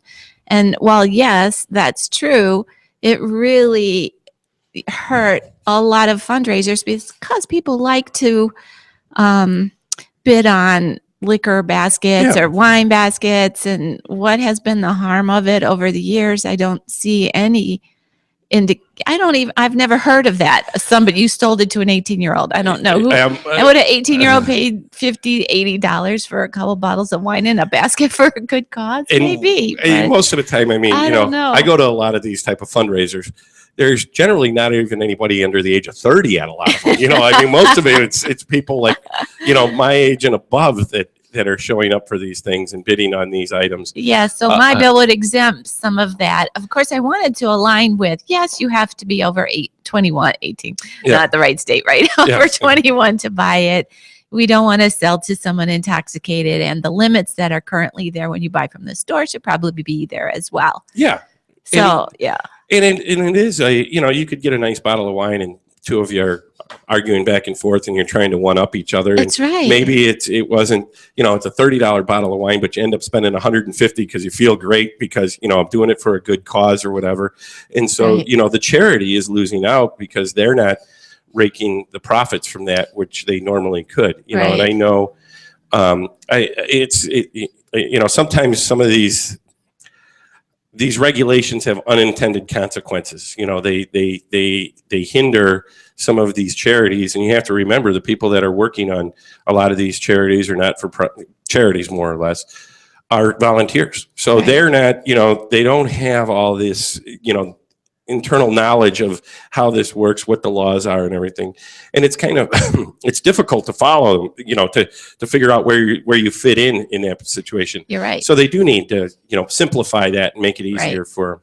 So we are sitting here. This is the Lake County Republican Central Committee show. It's paid for by the Lake County Republican Central Committee. I'm Andy Qunell, the host of the show and the treasurer for the Lake County Republican Central Committee. I have Leanne Angerman here from Lowell Town Councilman-elect and Representative Julie Altoff, the state representative from the Crown Point, Maryville area, who is newly elected. And Julie, I got to hit you with this one. Okay. Representative Altoff, I'm sorry. I have to hit you with this one because I had Representative Fine here last month. School funding. Yes. I live in Munster. We have a high-performing school. Yes. You're in Crown Point, very high-performing school. Lake Central, high-performing school. In the state of Indiana, we hinder our high-performing schools. We feed them less money instead of more money. What are your plans for school funding? What do you want to? I am going to work so that my district, which would encompass, the same philosophy of Lake Central and Munster, to get more equity with the school funding. So I had brought a little statistic here. Okay. 3 of Northwest Indiana schools are in the bottom 10 of school funding. I don't know if Bill Fine said that, but he did. Yeah. Oh, I was trying to be smarter than he was. And you are with and 5 of the Northwest Indiana schools are in the top 10 for funding. So it's very interesting that we have 5 at getting the most money.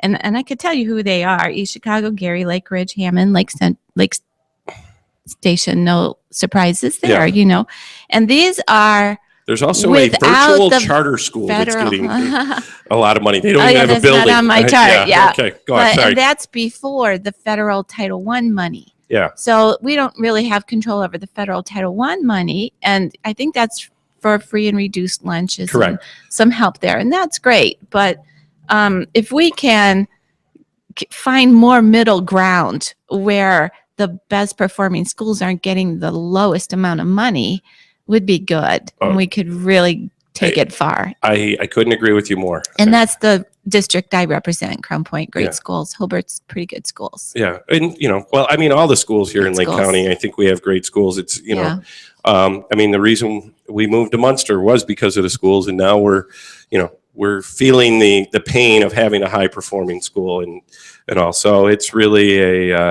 it's a shame, but we are going to keep on you about that. I bet. Everybody is on me. So every time I talk to Representative Fine, Representative Slager, Representative Aylesworth, Senator Niemeyer, we I make sure I bring that up. Well, ladies and gentlemen, looks like we've burned through another half-hour show. That wasn't that hard, was it now, ladies? Was that hard? No, not at all. See? Thank you so much. You're welcome. You've been listening to the Lake County Republican Central Committee show. I'm Andy Qunell, the treasurer and the host of the show. Everybody have a Merry Christmas, Happy Hanukkah, Happy Holidays. And here we go with Dr. Andy Kolteritis. Like the pretty people on my TV. Now you can. All I need are gleaming white teeth. We can help you. Can you find the right dentist for me? Dr. Andy Kolteritis, he does cosmetic dental. Will he hurt me? No, he's gentle. I'm terrified of pain. He's the kindest in the land. He sounds great. Could you repeat his name? Dr. Andy Kolteritis, 219-836-1111. Thanks. Walt's Construction is a 115-year-old family-owned business in its fourth generation of leadership. The company is an industry leader, providing general contracting, construction management, and design-build services. The Chicago-based company maintains 18 regional offices throughout North America and is the nation's 14th largest general contractor. Serving Northwest Indiana from our Crown Point office, we are recognized as the largest general contractor in Indiana. With a commitment to supporting local communities, we are proud to support sports on WJOB. Walsh's mission is to be the builder of choice for their customers, the employer of choice for local people, and to set the highest standards for ethics, quality, and safety in construction. Walsh Construction.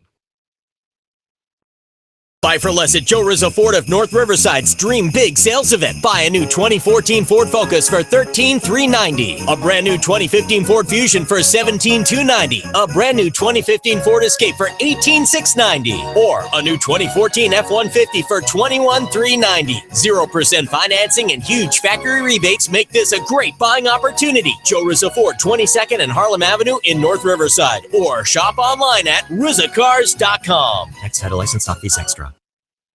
Since 1985, Briggs Tree Service has provided superior tree maintenance and removal services for all types of residential and commercial businesses. Briggs Tree Service is a local company based out of Lansing and Munster. We do a lot of tree trimming and tree removal. We also have firewood. Springtime, we generally take care of limbs that are hanging over your house, basic maintenance on your trees, take the branches, haul everything away, and it's all gone. Call 219-513-0872 or visit BriggsTreeServiceIL.com. When you're in the little city by the lake, stop by the Diamond in the Rough, Center Lounge and Restaurant located at 1312 119th Street in Whiting. Center Lounge is open daily 11 a.m. to 3 a.m. You want specials? How about Taco Tuesdays, wings on Wednesdays, 35 cents a piece, and a full salad bar on Friday Fish Day. You want more specials? Give Center Lounge a call at 659-4080. From burgers to wings, the chicken to fish, Center Lounge in Whiting has it all.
Production job there again by our own Ryan Walsh, bringing up Snap the Power.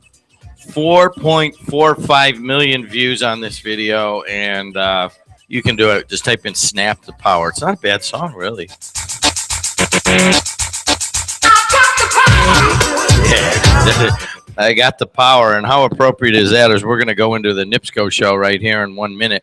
I'm going to tell you first that in terms of the traffic around the city, you have a little bit of traffic on the 294 around the city, right past 55. It's actually kind of slow right there, so allow some extra time to O'Hare. 80 going east and west looks good. Bishop Ford, we thought it would be bad all day long because of the wetness on the road. It was bad early, and it's been a little bit better all the way through. So I don't have any warnings on it. Skyway Toll Road, Barman, I-65, US 30, Klein Avenue, moving along well. Traffic brought to you by Joe Rizza Ford of North Riverside, Illinois. CertifiedElectrician.com brings you the weather. High of 50 today, 45 tomorrow, then high of freezing the rest of the week. Cloudy and kind of rainy tomorrow, and then it clears up. Let's move right now. Paid program by NIPSCO starts right now. And with us, we have Nick Meyer and Rick Calinski. Thanks for coming in, guys. Good morning. It is it's a beautiful Monday morning, isn't it? That's right. There's a bright spot on the radio dial. I mean, it is a bit gloomy outside. Look at that. That's okay. It's nice, even temperatures. Yeah, it's warm, which is good. We'll take it. Okay, and Nick Meyer, your position with NIPSCO? Yep, Director of External Communications for NIPSCO.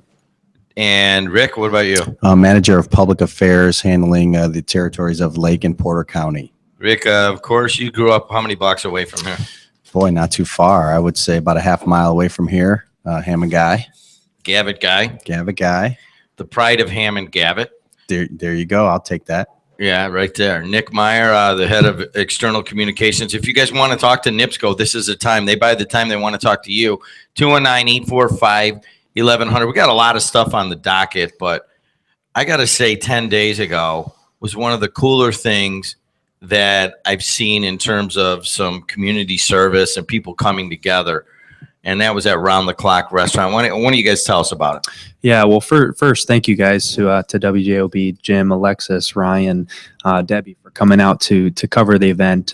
What we did, this was actually our second year doing this, where we had local leaders come out to actually serve breakfast to folks in the community to raise not only money and funds for the Food Bank of Northwest Indiana to distribute food during the holidays, but to raise awareness about the food bank, what they do. And it's an extremely tremendous partnership between, we had Round the Clock Restaurants, which was grateful enough to host the event 2 Fridays ago.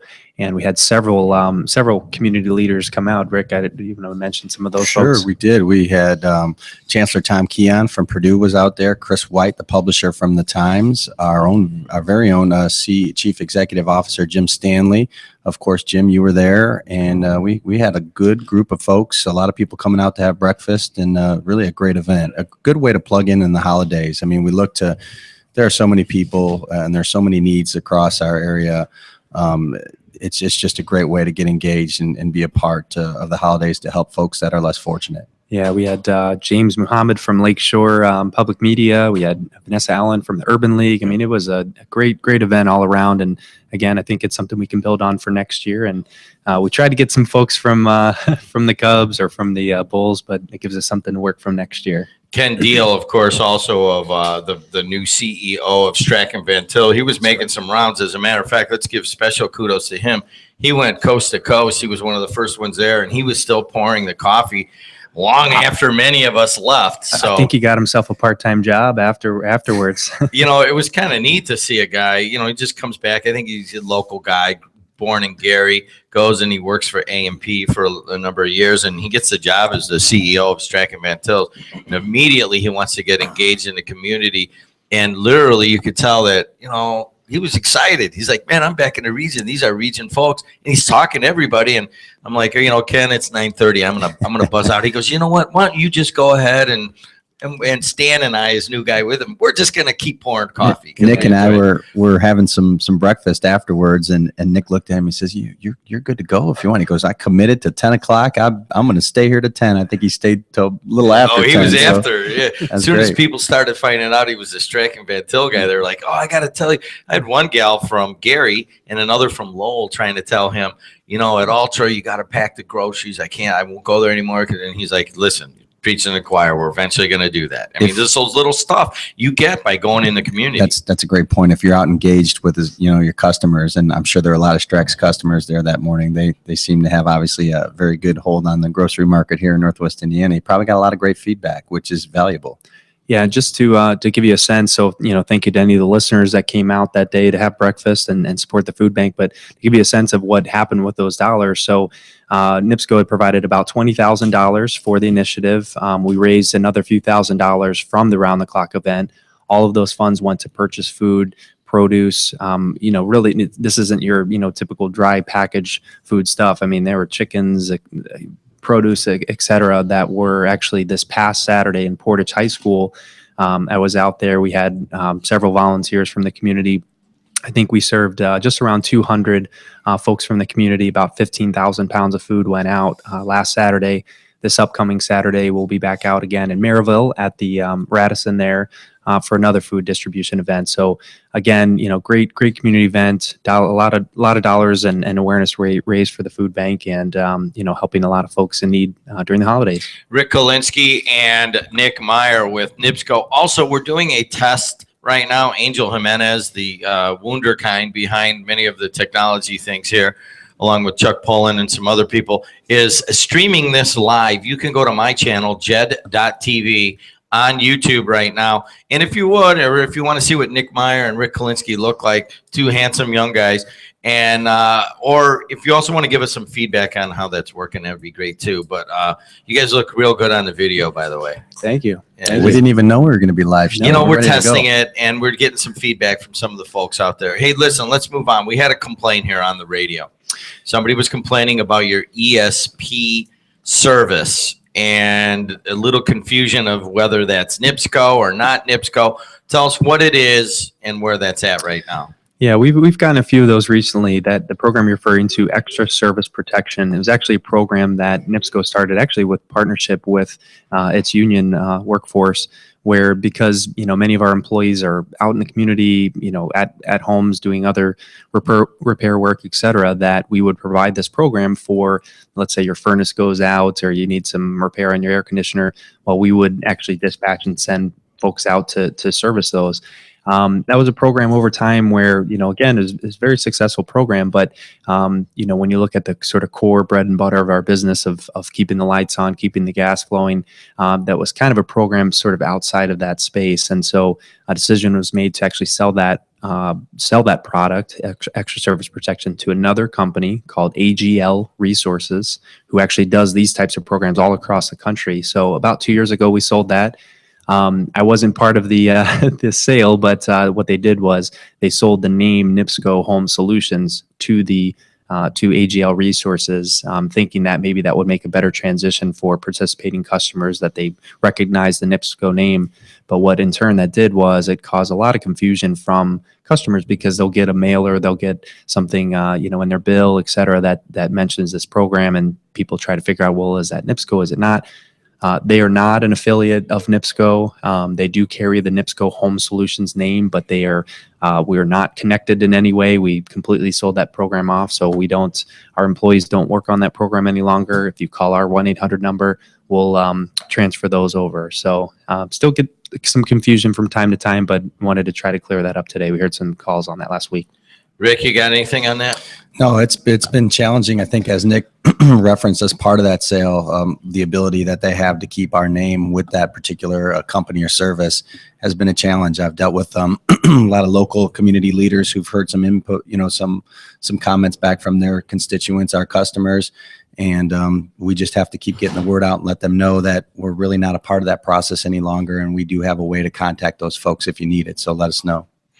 And we're talking to the two guys from NIPSCO. If you got any questions, you want some input, you got any specific questions, 219-845-1100. They're here to let you know what's going on with NIPSCO and also take any feedback you might have, good or bad. And let's move on. You got a couple of other things. You got something going on with streetlights right now. We do. We are doing an LED pilot program in the communities of Dyer and Cherville as part of our infrastructure modernization that we have, as far as a 7-year plan that we're spending $1.8 billion in upgrading our gas and electric service. communities got engaged. They told us as part of that, they want an upgrade in street lights. So we're looking at delivering that to them.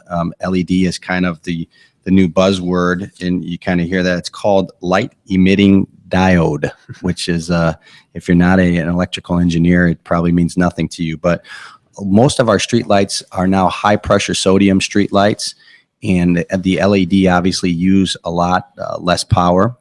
And so what we're doing is we have a pilot program with Cherville and Dyer, and we've put some lights up in those communities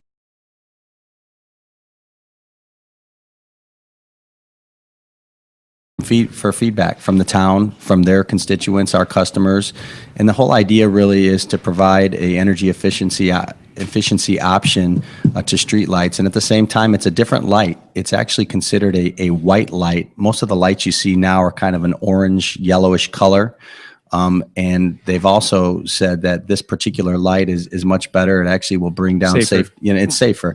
It's going to allow for a lot of safety opportunities, better visuals at night. And so I think at the end of the day, you're going to see this rolled out pretty much in most all communities by the end of 2016, 2017. He's Rick Calinski. He's Nick Meyer. Let's go to Bob from Whiting. Hey, Bob, you're on the phone.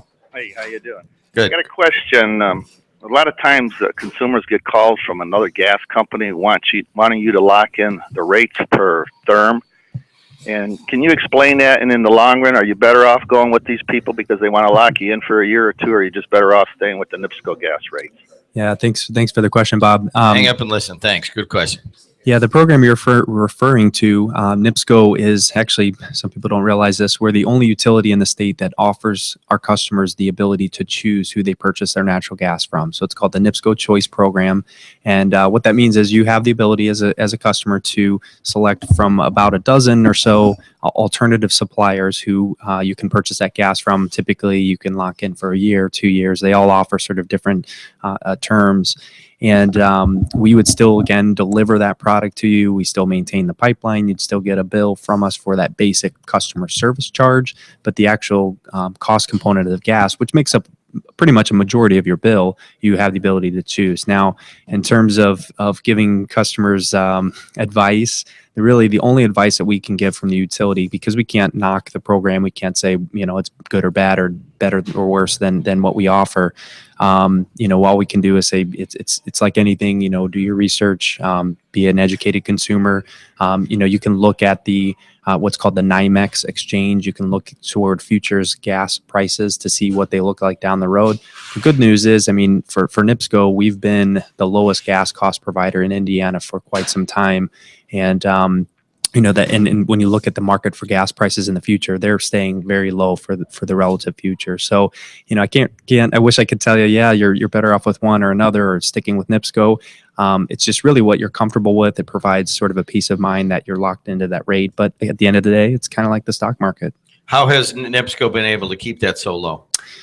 There's a number of strategies that we use, and it's not too unlike other utilities, but we have a pricing mix where we either purchase gas during the summer at maybe lower prices relatively, and we store that natural gas to help offset volatile prices come wintertime. We lock into contracts ourselves. We also purchase spot prices from the market as well. So we've got a mixture that we've been using for quite some time, and it's been successful in keeping gas costs low for our customers. 219-845-1100 if you would like to talk to the NIPSCO guys here.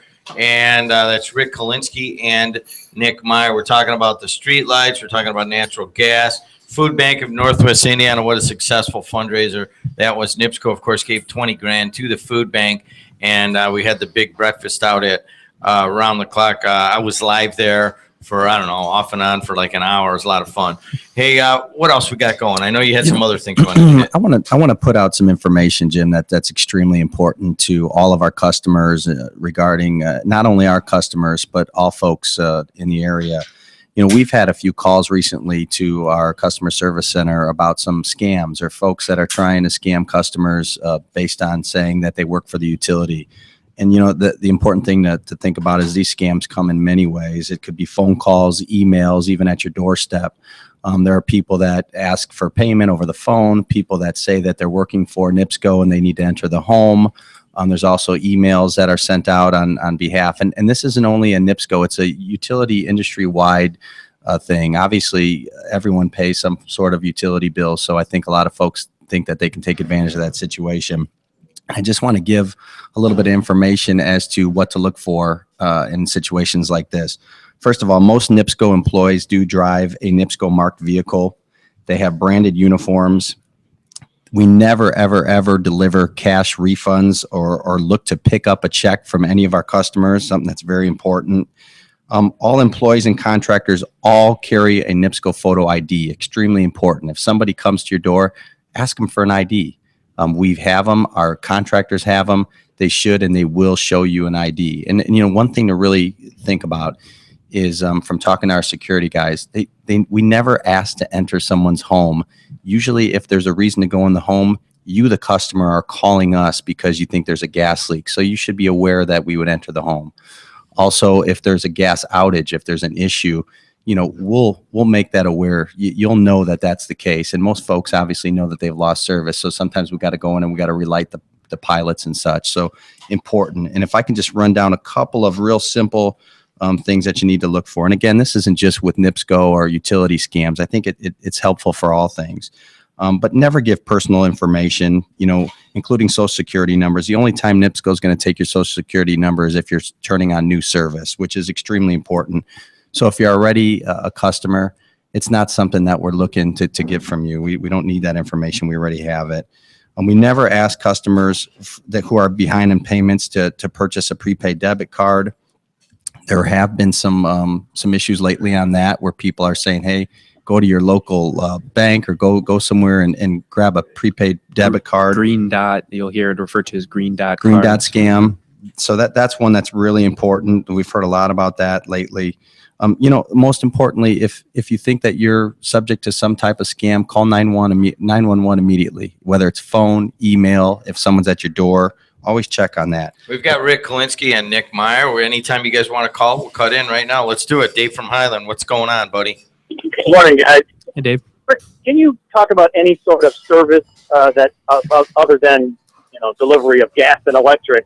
I mean, do you have programs that you could come out and clean, you know, clean furnaces, you know, that type of service program? And do you have programs, let's say I'm getting a new refrigerator or a new washer dryer or range and a disposal. Does NIPSCO offer or supply anything like that? No, and a little earlier we were talking about kind of a similar program, Extra Service Protection, which we used to have, and we sold that about 2 years ago.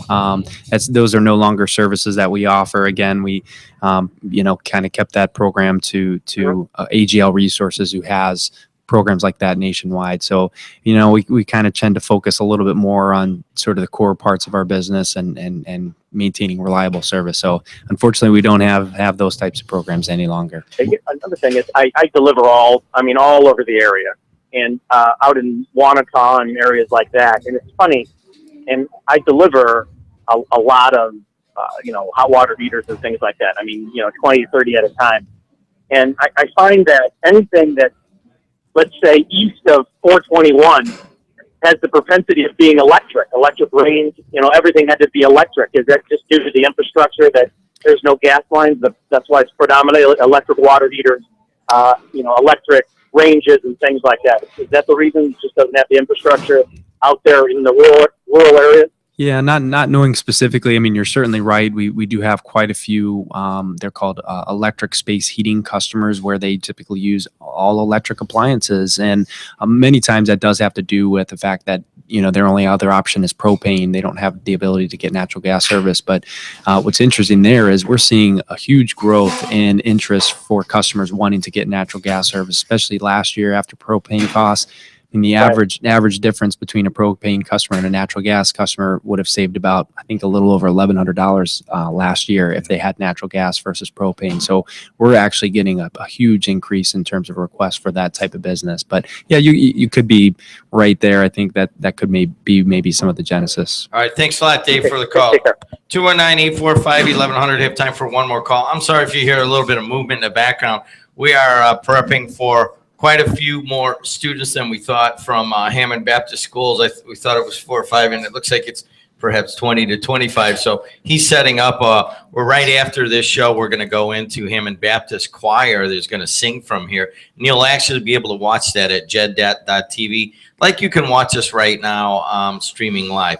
Hey guys, we're going into winter. I know, you know what, you wanted to finish on the scams. You had a couple more things. No, and again, no, I appreciate it. And callers, yeah, the idea of the show is we want to hear from customers. So please, callers, take precedent. But just be careful. Bottom line is summarizing. Just be careful. If you have any questions, any concerns, if you think that something doesn't seem right, call our customer care center. It's 1-800-4NIPSCO. Again, 1-800-4-NIPSCO.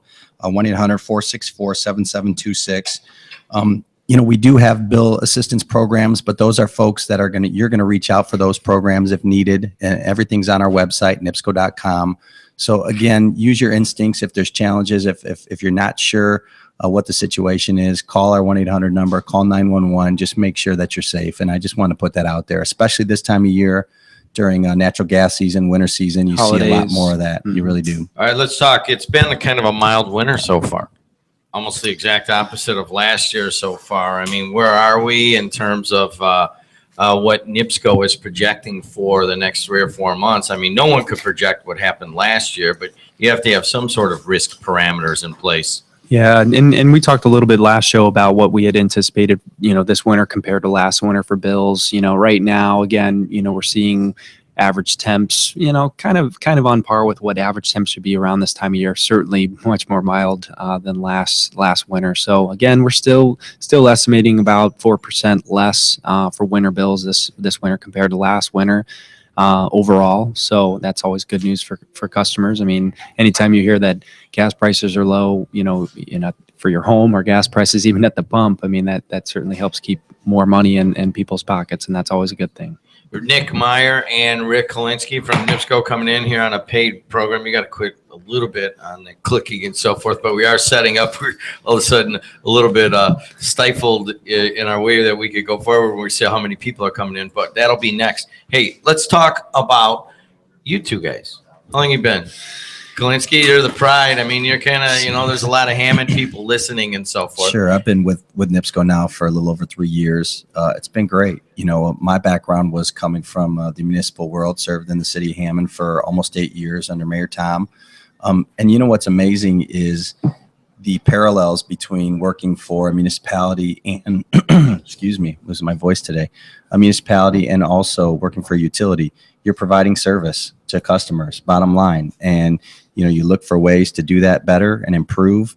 And if, you know, you're not providing the services that your customers, or in case of a municipality, your taxpayers, you're going to hear it from your customers. They're going to tell you whether or not they're not happy about how you're plowing the street, you're picking up their garbage, you're providing security, parks, whatever it may be in the municipal world.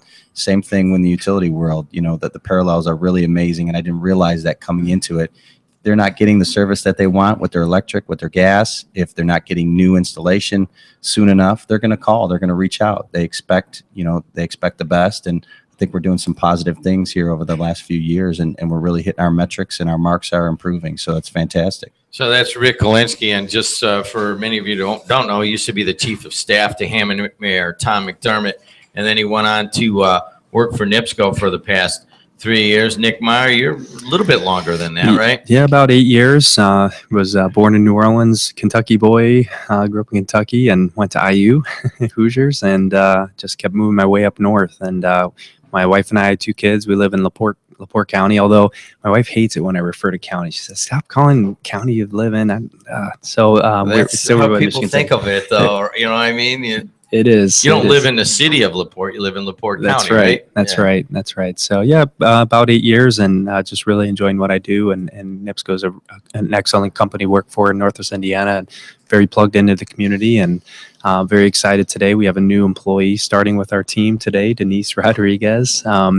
Comes to us, actually, she's from Cedar Lake, went to Columbia College. She's been working up in Bismarck, North Dakota, as the morning news producer for the NBC affiliate up there. So we're bringing someone back to the region, and looking forward to her starting today. You know, and just because it is the time of year, both of you guys have some young families. Tell us about it. Rick, you married a gal from we're laughing actually on the way here. We said, "Oh my goodness, I might be a little late because I'm a little late getting out of the box this morning. I had to drop my kids off at school and then take my youngest to my mom and dad's house." And so I texted Nick, and Nick said, "Man, I'm the same way. I'll probably be showing up right at 8:30. I got 2 little ones. I married a local gal from Griffith. So just this is home for me. I don't want to be anywhere else. I enjoy working here. It's been great." And so, ages on the kids? 3, 8, and 9. And Nick, what about you? I got a 3-year-old and a 2-year-old. There you go. These guys are busy guys, not just in the community. The real work starts when they get home. Anything else from NIPSCO this week? The reason why we're doing the show is we really want to. Yes, we got to take Harold. We want to hear from customers. So please, folks listening out there, come up with your ideas, thoughts. Jump online at NIPSCO.com. Look at all of our programs. If you have any questions and need some clarity, please call and reach out to us. We want to hear from you. All right, let's go to Harold. Last call. Harold, you're on with Rick Calinski and Nick Meyer. Good morning, Rick. I was so happy to see that with all your success in other areas and those soccer skills that you developed when you were young, that you had finally achieved the ultimate goal of, what were you, the greeter at the round-the-clock restaurant. How long have you been doing that? How about that, right? Yeah. Mr. Hall, I appreciate the call. Always great to see. I'm glad you came out that day.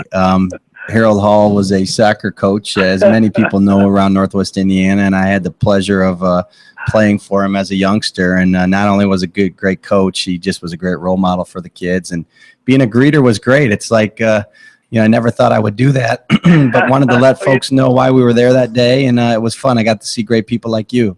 Yeah, it was a lot of fun. It was really a lot of fun, yeah. Thanks a lot. Hey, Harold. I know you're doing a great job for NIPSCO, and I look forward to seeing you continue to rise. Hey, I appreciate it. Tell Mike I said hello. Okay, I saw him this morning. Thanks a lot, Harold. We appreciate it. Harold also was a role model to me in that he hung out with my dad, so you got to see him as the wholesome coach of the soccer team. I got to see him partying with my dad when I was a kid, so you get all facets of it. I can see Harold maybe having a little bit of that in him, Harold too. knew how to have fun, and Great he guy. still does. Good, hey, good guys, thanks for coming in. NIPSCO's buying a show here, wants to get out to the community and hear from you guys. And if they have input, obviously, that they want to give, they can go to NIPSCO.com and hit the button, right? Right. Third Monday of the month, correct? Yes. 8:30. So listen in. If you have questions for us, please reach out. We want to hear from you. That's why we're doing the show. Okay, guys. Thanks a lot. AM 1230 WJOB. You think I would be done right now, but I'm not. We're going to go into a special segment. It's going to interrupt the Eat Show that's going to be a little bit later today, and that is the Hammond Baptist Choir junior high choir and a cappella girls choir. We're going to need about 3 or 4 minutes to get this all set up and get all the kids in place, all the little girls, and then you guys are going to hear some amazing a cappella. Don't go anywhere. Also, if you'd like to watch it, we are doing a test video broadcast. Angel Jimenez is here. You could just go to my or just go to YouTube and type in JED.TV, and then that is my YouTube channel. And you'll be able to watch this right now. You can even do it on your phone. It's pretty good. Angel's really done a good job with this. All right, guys, AM 1230 WJOB. Don't go anywhere. Everybody, this is Raimundo Garcia speaking. You know, the busboy from El Taco Real. I'm here at WJOB to announce that I am not the most interesting man in the world. I use bar soap when I shave. I once ate a hot dog with ketchup on it. I put my jeans on one leg at a time. When I drink beer, I sometimes drink Dos Equis. Sometimes I drink Corona. Sometimes I drink margaritas, and sometimes I drink Bordeaux. I don't always eat Mexican food, but when I do, I eat at El Taco Real. At El Taco Real, you can get Dos Equis, Corona, great margaritas, as well as fine wine. So when you want great Mexican food, go to El Taco Real. I'm the busboy, Raimundo Garcia, and not the most interesting man in the world. El Taco Real is located on Hoffman Street between Calumet and Columbia Avenues in beautiful North Hammond, Indiana. We're open Tuesday, Wednesday, and Thursday from 11 till 10, Friday and Saturday from 11 to 11, and Sunday from 11 till 9. Stay hungry, my friends. Injured in an accident that was not your fault? Get Gladish. Attorney Gladish is a board-certified civil trial specialist by the National Board of Trial Advocacy and is a member of the Indiana Super Lawyers in the area of personal injury. Let Attorney Gladish and his staff deal with the insurance company and their attorneys while you are trying to put your life back together. Call for a free consultation at 219-838-1900 or visit dgladishlaw.com. Remember, injured? Get Gladish. Experience, ratings, and certifications count. Hi, this is Rich Christakis, CEO of Alsip Home and Nursery and host of My Chicagoland Garden on WJOB. Did you know that Alsip Nursery is not just a garden center? We are also a pet and animal rescue center. Alsip Nursery to the Rescue Pet Center is pleased to announce that so far in 2014, we've rescued over 600 dogs, cats, puppies, and kittens that needed forever homes. Our full-service pet center, complete with grooming and even a veterinary clinic on site, makes us the most complete pet store in Chicagoland and Northwest Indiana. A huge selection of high-quality pet food and treats, plus all of the accessories and accommodations to pamper your beloved pet. Alsip Nursery to the Rescue Pet Center has dogs, cats, puppies, and kittens available for adoption every single day. To view animals looking for their forever homes, visit alsipnursery.com or stop in one of our 2 locations on Route 41 in St. John, Indiana, or LaGrange Road in Frankfort, Illinois. Hey everybody, AM 1230 WJOB. I'm Jim Dedelow, host of JED in the region. I need you, all you girls at one time, to count to 5 together so that we can test the microphones, and we're going to try to do a really nice recording of this. So let's do it. 1, 2, 3, 4, 5. All right, hold on one second, Angel. I got too much echo. Are you sure you want both of these on? Let me turn this one here up. Okay, he's not done. You guys need to count to 10 this time, all right? We're going to do it again live. Do it again. 1, 2, 3, 4, 5, 6, 7, 8, 9, 10. Okay, did you hear that, Alex? You good with that? Yeah, it sounds pretty good. I like it. Part of the problem, Angel, is I still have my mic on. When I turn it off, we'll be doing that. All right, give me 1 second. We'll be coming right back with some folks from Hammond Baptist right after this on AM 1230 WJOB. Have you noticed how Dad's having a hard time getting around lately? Yeah, I have. He gets so tired and he just can't keep up. I've been thinking that maybe we should buy him a scooter. He certainly won't buy himself one. Great idea. Vito's Pharmacy has scooters and lift chairs at $200 off right now. Let's go check them out today. Vito's Pharmacy, your neighborhood pharmacy and medical equipment specialist. For more information, call our Highland store at 219-972-1700 or our Hammond store at 219-972-7066. Vito's Pharmacy.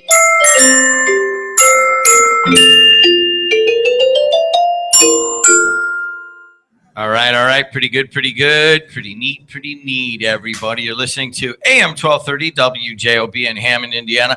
I'm the host of JED in the region, and most of the time we're talking and just babbling back and forth and trying to solve the world's problems. And then every once in a while, we just get something really cool going on in the studio here. This is made possible because we are in the new studios here at Purdue University Calumet's Commercialization Center. Actually, in our temporary studios, we will be moving to our brand new studios that are going to be the longtime home about 30 feet from here sometime in 2016. But we're able to do something we couldn't do before, and that's have people come in and sing. So if anybody else wants to come in and sing, I love music. You love music. We love hearing the young voices. We're going to interview them in a second and talk to a few of them. But right now, we are going to hear the Hammond Baptist Junior High Choir a cappella girls. If you want to watch it, we're doing a test broadcast at jed.tv. We're going to start with Danielle whenever she gives it, and I'm going to get out of the way and turn my mic off. Take it over, girls.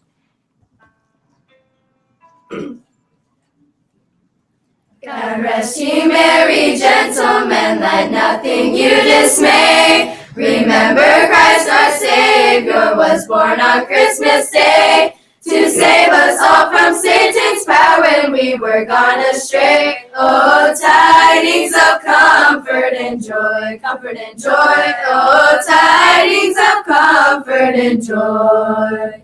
He has come for us, this Jesus. He's the hope for all mankind. He has come for us, the Messiah, born to give us life. From God our Heavenly Father, a blessed angel came, and unto certain shepherds brought tidings of the same, how that in Bethlehem was born the Son of God by name. Oh, tidings of comfort and joy, comfort and joy. Oh, tidings of comfort and joy. He has come for us, this Jesus. He's the hope for all mankind. He has come for us, the Messiah, born to give us life. All the angels sing hallelujah. Jesus Christ is born. All the children sing hallelujah. He is Christ the Lord. He has come for us, this Jesus. He's the hope for all mankind. He has come for us, the Messiah, born to give us life. He is born to give us life.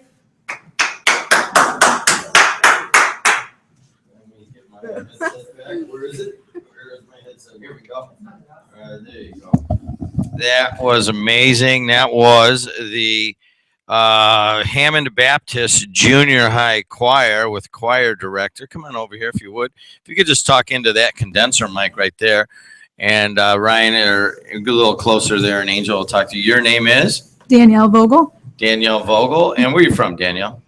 Hammond, actually. You're from Hammond? Mm-hmm. Did you go to Hammond Baptist? I did, yes. You did, back in the day, huh? Yeah, not too far ago. Okay, so how long have you been the choir director? 5 years. 5 years? Yes. And you have some amazing talent here. How'd you get everybody to come out, or do they have to come out?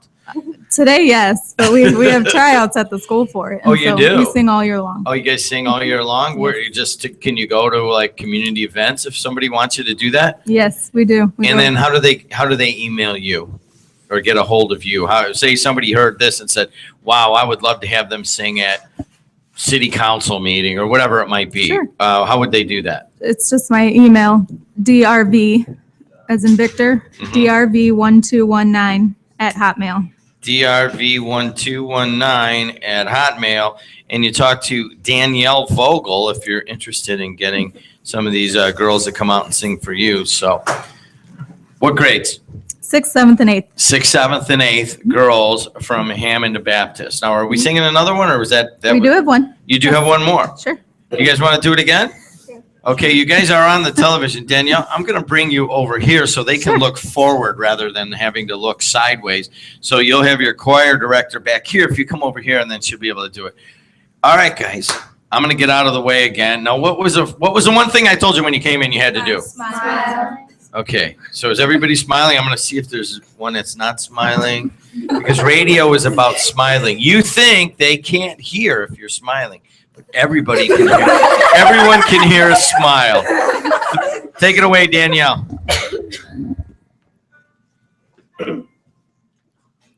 Sing joy,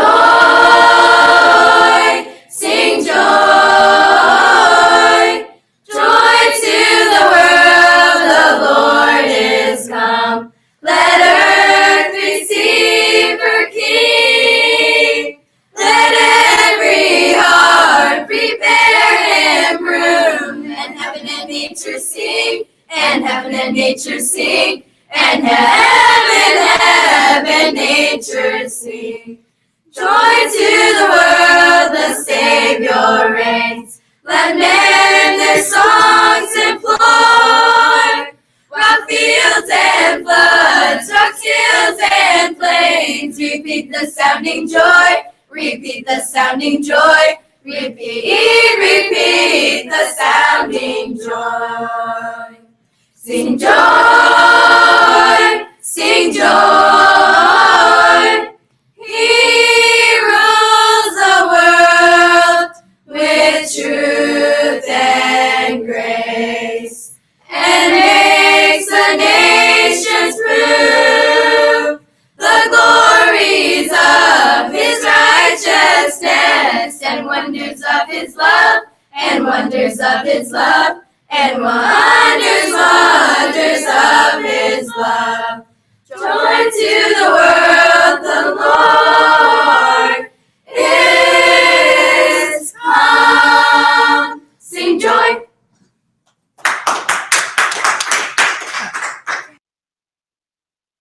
You guys have been listening to the Hammond Baptist Junior High Choir. I'm going to ask every one of you gals to come up and tell us your name and somebody you want to say hi to out there. We're going to start with you. Come on up here. What's your name and what grade are you in? Grade 8, name and grade. Come all the way up to the wire thing. All right, go ahead. Your name? Like my full name? Your full name, yeah. Say it loud. Haley Barnett and my mom. I'm going to say hi to your mom. What grade are you in? 6. 6th grade. Okay, go on back. You come on up here. Say it loud, okay? You got to yell it into the microphone. Katie Snipes, and I'm in 8th grade. And hi, Dad. Hi, Dad. There you go. And you guys got to be quiet because we can pick up all that stuff. So here you go. Come on. Hello, my name is Grace Stevens, and I'm in 8th grade, and I want to say hi to whoever's listening. Yeah. There you go. Come on up. Hi, I'm Katie Carruthers, and I'm in 7th grade, and I'd like to say hi to my parents. All right. Thanks, Katie. Come on up. I'm Abby Sluice, and I'd like to say hi to my mom, and I'm in 7th grade. You're in 7th grade. Good. All right, come on up. Or you come up. Yeah, come on up. There you go. I'm Abby Nightingale. I'm in 7th grade, and I want to say hi to my grandma. Hi, Grandma. I'm Elena Butler. I'm in 7th grade, and I want to say hi to my mom. Excellent. Elena, all right, next. You let you know what, the guys in the front go to the back, and all the ones at the back come to the front. It'll be easier. All right, come on up. I'm Danielle Hernandez, and I'm in 8th grade, and I want to say hi to my family. All right, thanks, Danielle. All right, come on up. Who's next? I'm Amber Reynolds, and I'm in 6th grade, and I want to say hi to my mom and dad. Say your name again. Amber Reynolds. Amber Reynolds, thank you. I'm Ashley Chavez, and I'm in 7th grade, and I like to say hi to my mom. Hi, Mom. Hello, my name is Mary Butler, and hi, Dad. Oh, Dad's liking that one. Come on in. Hello, I'm Diane Sir, and I'm in 8th grade, and say hello to my mom. Hi, I'm Emma Caldwell, and I'm in 8th grade, and I just want to say hi to my dad. Love you. I'm Larissa Penley. I just want to say hi to my family. Hi, I'm Dana Caldwell. I'm in 8th grade, and I like to say hi to my mom. Hello, my name is Angela Williams. I'd like to say hi. I'm in 7th grade, and I just like to say hi to whoever's listening, to my mom. Hello, this is Grace McManus, and I'm in 6th grade, and I'd like to say hello to everybody who's listening. Anybody else?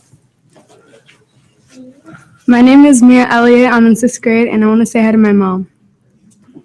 Anybody else? You know what? All of us from here at WJOB are going to give you guys a big hand right now. Thank you so much for coming in. Danielle, you're doing an amazing job. We'd love to do this again. If you get any more songs, you let us know, okay? You guys are always welcome here, okay? We're going to do it again. Let's give them one more hand. I was so excited about that. Thank you so much. All right, guys, AM 1230 WJOB. I'm out of the way. Eat is the next show. Ray Garcia Jr. and Terry Zitch. They're up in 90 seconds on AM 1230 WJOB. If you're a foodie, don't go anywhere.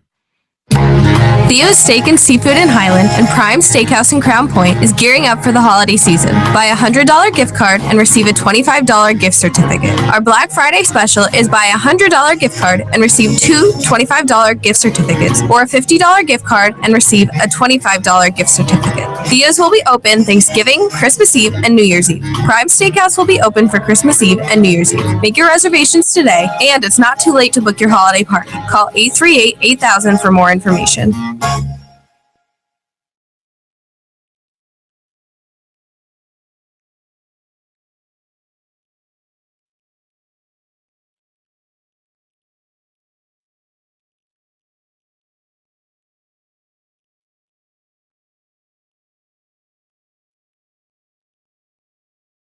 When you're in the dark, where do you turn to find a trusted professional who can assure the safety of your home or business electrical system? Certified Electrician is here to help.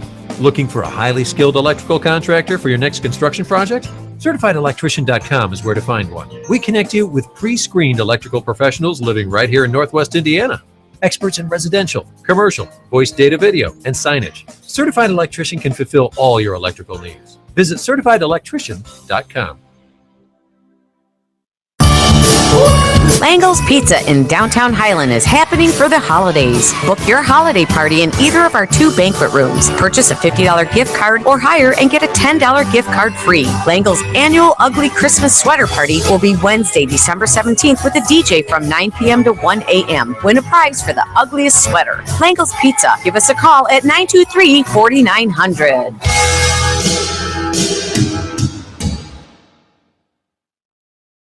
Who's ready for a Polish? Stop by Big Frank Sausage today and get the very best tasting Polish foods around. Pierogi, bigos, kiszka, cabbage and noodles, potato pancakes, gołąbki, and the very best homemade smoked and fresh sausages. We have Polish beer and wine, and you can dine in or carry out. With the bridge now open, you can get to Big Frank's a lot quicker and easier. We are located 1/4 mile west of the South Shore Station in beautiful Roxana, East Chicago. Our phone number is 219-378-9556. Smacznego na zdrowie.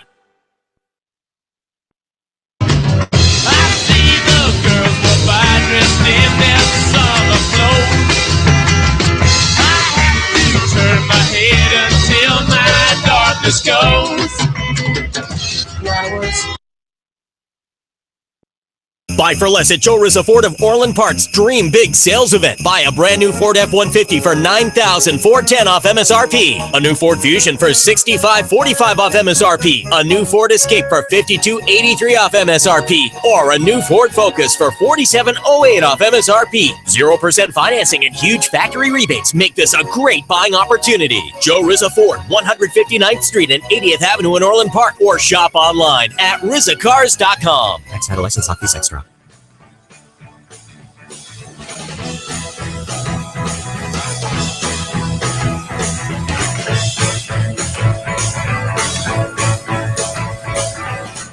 So, hello everybody. This is WJOB. You're listening to. When you hear these strains of Lust for Life, you know it must be time for eat. This is Raimundo Garcia, you know, the busboy from Altaca Real. Can I hear you, Terry? Turn the mic on. We're at WJOB. You got it. Hello. There you go. Hi, this is Terry Zitch. I'm the program chair at the Ivy Tech Michigan City campus for the Hospitality Culinary Department. So we're here at WJOB twice a month, the first and third Mondays of the month at 9 o'clock, and we're here to talk about, well, eating, food, the restaurant industry, especially in the region, and what else? Yeah, I thought we'd talk today a little bit about, we'd talk a little bit about traditional Christmas. Last show, we talked a little bit about Thanksgiving and kind of tie into traditional Christmas. Yeah, being in the holiday spirit as we are all year long, I thought we would take it to traditional. And me being of the Polish heritage, I wanted to talk a little bit about Christmas Eve dinners traditionally and what we call Vigilia. Hey, I'm not going to hold that against you. We are 219 845-1100 WJOB, right? So give us a call. You want to stump us with restaurant questions or recipe questions, please do so. Okay. If anybody wanted to talk about Vigilia, let me talk a little bit about my Polish household, if I could just kind of take over a little bit here. Vigilia, typically when the first star is seen on Christmas Eve is when they light the Christmas tree. And tradition has it, and that's when the dinner begins. A lot of the cooking and baking is done in advance, of course, and I'm sure a lot of you out there hold that great Polish tradition of the Vigilia. What is it? Vigilia is we've set at our house. We set the table with a white tablecloth and 12 different meatless dishes. And there's varying reports on why it's 12 dishes. And why is it meatless? Yeah, it's meatless because, well, actually you fast all day long. That means you eat quickly? No, you don't eat. You don't eat without chewing or anything. It's more you fast and don't eat anything until, again, when that first star is spotted in the sky, typically by one of the children. They'll say, "Oh, it's time to light the Christmas tree and get the Vigilia going." And in our house, it was typically 12 dishes, and symbolize the 12 months of the year, and also Jesus's 12 apostles had something to do with it. And we looked forward to it because it was all the traditional Polish dishes and so forth. So here we are at WJOB, 1230 on the AM dial. 219-845-1100. 219-845-1100. I'm not Terry Zitch. And he's not Raimundo Garcia. No, he is Raimundo I am Garcia. Raimundo Garcia. I'm not Raimundo Garcia. In Mexico, we do a couple of things. First of all, we're talking about issues. Christmas. We have a posada, and for a lot of people that know what a posada is, it's a trail or a walk through town, and the children would go to from house to house like the apostles, no, not like the wise men going looking for the inn, right in Bethlehem, and they knock on people's doors and they would sing carols, and then they would give maybe a little treat or something, but they wouldn't let them in because there's no room in the inn. You see, and then they go to another house, and then they'll knock on the door and they'll sing, and they'll get a chocolate or a candy bar or something. And this is a great tradition, posada. At the end of the posada, they let them in because there is room for them, and they'll have food, and they'll eat. They'll offer the children something to eat. Absolutely lovely tradition. So what else for Polish? As far as the Vigilia, let me tell you, there's something very similar. They set an extra place setting for a wandering guest, as Joseph and Mary were wandering and looking for a place in. So it's very, very steeped in that kind of tradition. They set the place, and if somebody does come in, an unexpected guest drops in, there's a place setting, and they are never turned away. How about that? Polish Vigilia. Beautiful, beautiful tradition. Talking about the wise men, in Ethiopia, looking in the internet, and there's a tradition that one of the wise men was from Ethiopia. They build a whole part of their Christmas traditions based on that. So, have any questions or any comments about your personal traditional Christmas? We're here at WJOB, 219-845-1100. That's 219-845-1100. Nice. You should sell cars or something. Hey, now. Hey. So what else? We want to talk a little bit about the Vigilia and the opłatki, what's called the opłatki, and it's typical. It's very similar to the communion wafer that they have at a Roman Catholic Mass. And typically the male of the household will break the opłatki, offer it to his wife, and wish her health and wealth and happiness and for the new year. And if there were any misunderstandings, they kind of like to put that to rest and hope for a better next year. And then the opłatki is typically taken and broken down, given to every person, takes a bite, eats some, and breaks it all the way down to the children. That's like the host. It's pretty much like the host, right? Exactly, and it's all for well-wishing for the new year. So the guy could be a cat all year long, and then he gives her no. It probably happens more often than we'd like to think, Raymond, though. Now, what do you eat? Now, what's tradition for the Polish? I'll tell you what, for as far as the fare, and I remember this, and we look forward to it so much, it's the mushroom soup with noodles, the borscht, which is made with... I thought that was Russian. Polish. Russian. They share some. That's like a beet soup, isn't it? It's made with the red beets, right? And then also fish soup. And I wonder if there's a lot of Polish people out there that are aware of how the carp is held in high esteem in Poland.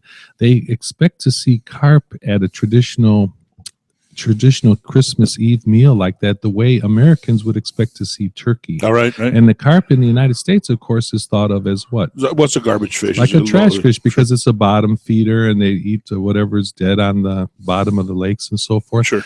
But in Poland, the carp is a prize. Why do you think that is, Terry? Why is it such a prize fish? Is it? Well, I think it's just tradition, and it is a very delicious fish if somebody knows how to clean it, and the waters that it's fished from and so forth. But traditions come from someplace. Maybe it has to do with how prolific it is. Absolutely. Very prolific. Absolutely, and the job that it does, it's kind of. Oh, there you go. Sure. It does the cleaning up of the bottom of the lakes, and the fish the flesh of the carp is actually good, but you have to know how to clean it. There's a mud vein that is involved that you have to be able to work around. Some of the other things is mud vein. This is a good name for a band. Mud vein. Yeah. So anybody wants to call and share your experiences, please do so. 219-845-1100. We're WJOB. Hammond, Indiana. Hi there. So let's talk a little bit about herring in pickled herring, carp in jelly, in aspic. So these are very European. I know there's a king crimson album, lark's tongue. Lark's tongue and aspic. Of course, lark's tongues are very small. 24th century schizoid, man. You need a lot of those lark's tongues. So carp and aspic, stuffed fish, fried carp might be under there. We'll talk a little bit about some of the traditions. Typically, there was a white tablecloth, and I can remember my mom bringing out that tablecloth that had the beautiful lace, and it was a white tablecloth. Only once a year, too, right? Only used once a year. We have a caller on the line. Oh, do we got somebody? Hey, hey, Mike. Mike G, how you doing? Good. Good morning, gentlemen. Good morning. Jak się masz? Dobrze. Hey, zomni piwo. Nimo piwo, nimo schlitz, nimo piwo. Nimo schlitza, nimo piwo. What's up? What's up, Mike? What was your tradition in your home? Well, I'll hit on that, and I have a question about cooking. All right. If I could. Mm-hmm. But mom would always put she wasn't a traditional with a traditional feast, but she would put on I call it a feast for Christmas Day with maybe roast beef and gravy and Polish sausage. Just a full spread, just everything. Yeah. Oh, it was just wonderful, and we tried to pass that tradition on with our families, the siblings, and that's all really nice.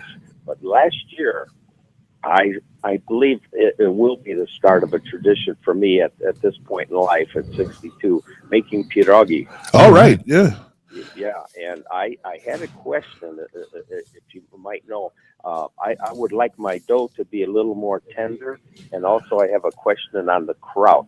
Mm-hmm. And anytime I do a kraut dish, I would really like to know, because I think it tastes kind of good when it comes out of the jar with the liquids that are in there. But they all say drain it and then put with more water, or do you drain it or rinse it? And then do you cook it? I'm not sure on that part of it. Well, you know what? I'll tell you something. A sauerkraut is a really good example, and I use this example all the time. Most of the stuff that I like to make from scratch. We'll talk about mole in a little bit. And I like to make it from scratch, but sauerkraut is one of the few items that I would buy in a jar, like a stewed tomato, because the products are so good. They're so well made. Now, if you wanted, I think the juice in this case is according to whatever you have in it, you need the juice. Reserve the juice, strain it if you want, reserve it, and then add it according to its needs. What do you say, Terry? Yeah, absolutely. I mean, if you leave it in the juice that it's fermented in, when the cabbage is being fermented, of course, it's going to have that acidity, and it's going to have that little tannic, that kind of a sour taste. Which is what you want. That's why they call it sauerkraut. How about that? Now. Well, hey. But there's different schools of thought. Some people like that little bit of a tangy taste, and others will rinse it, even add brown sugar, and they get kind of away from that tangy taste. And I think what Mike is after is you like the tangy taste, correct? Yes and no. To a point I do, but I just like the taste of that the cabbage. Now what I do, Mike, you might want to try this sometime. Is when you go to buy your Frank's cabbage in the jar in the bag, buy yourself a jar of what's called giardinella. It's diced up vegetables, usually hot peppers, carrots. Onions, and it's very spicy, and I add that to my sauerkraut. So like 2 bags or 2 jars of sauerkraut to 1 jar of giardinella. Whenever I make with it, when I'm making sausages or whatever, you throw that on there, boy, it spices it up. And then the other question that you had, Mike, was about dough and how to make the dough more tender, and it has a lot to do with the chemistry of the dough, Terry, right? It does. The kind of flour that you use. Will you salt or sugar? Yeah, a little bit of sugar will always make your dough a little more tender. Mike, there's a cheating recipe out there that has to do with taking some cottage cheese and whizzing the cottage cheese in a food processor or with a mixer and add that to your dough. And that's kind of almost a cheating way to make it very, very tender. The thing is, working dough, just like I tell my students at Ivy Tech, when we need something, to let it rest so you don't use it right away. When we work hard, we like to rest, and so when we work the dough hard, we want to let it rest. So you want to let the protein chains and the gluten kind of relax. Let the gluten relax. If you think of gluten, I think I talked about this before. When you work up the gluten in a dough, it's almost like stretching rubber bands. If you looked at it under a microscope, so let it rest where those rubber bands can kind of contract and be soft again, and not to overwork it. And but to be honest, to go ahead, Mike. Before we get off track, in case I run short on time. Not a problem. You know, when I did my first pierogi last year, I bought the Polish kraut in a jar imported, and that seemed to me to be like not as sour as the Frank's jar or bag kraut. Yeah, that's the one that I like. Hey, thanks very much, Mike. Thanks for your call, and Merry Christmas to you. We got another caller. Is it Karen out there out in the WJOB listening land? Hello. Vesali Shant. Vesali Shant. Happy holidays to you as well. Yes, Feliz Navidad. Feliz Navidad. Feliz Pascuas. There you go. Thank you. Yeah. Yes. I had a question. You're very knowledgeable on the Polish tradition of Vigilia. Well, we try to put forth that image. Yes. But I'm sorry, I just came in, quickly, and I heard it on the radio, and Sure. I stopped to call in, because I have relatives that live on the other side of the country, and she wants to look it up online about Vigilia. Where do you have your knowledge from? I mean, because you lived it, my friend too. I grew up with a version of it, and I do know that there were and I have to admit there were Polish people from Poland in our neighborhood that were really a lot more traditional than us, and I kind of learned from what their families were doing. And we had a version of it where we did quite a few, but we weren't as just like the way they would do it in Poland. Of course, I did a little bit of reading and a little bit of research. So was there a website or anything that you can? Absolutely. What was the website? Just if you Google Polish Christmas Eve, you'll get a bunch of information. Okay, that's what I'll have her do, Polish Christmas Eve, because we do the Polish tradition of Vigilia also at on Christmas Eve, but because we have people in the family who are Greek, and my sister married somebody who's Greek, and then somebody's Irish, and everybody has different, and they kind of don't understand the tradition. So we just kind of we do the Polish no meat. That's the big thing. We do płatki, but then we upped it to we do lake perch at dinner, and we do. So now we started. Now we have to. It's a very expensive thing, but we do crab legs. But see, once again, there's the seafood. Right, shrimp, the seafood. So we do the crab legs because it's seafood, and we have to find things that the children will eat too. So we try to add a few other things. But we used to do the. My mother used to do the. You're saying the jellied. The aspic. Carp and aspic. No, God, no carp.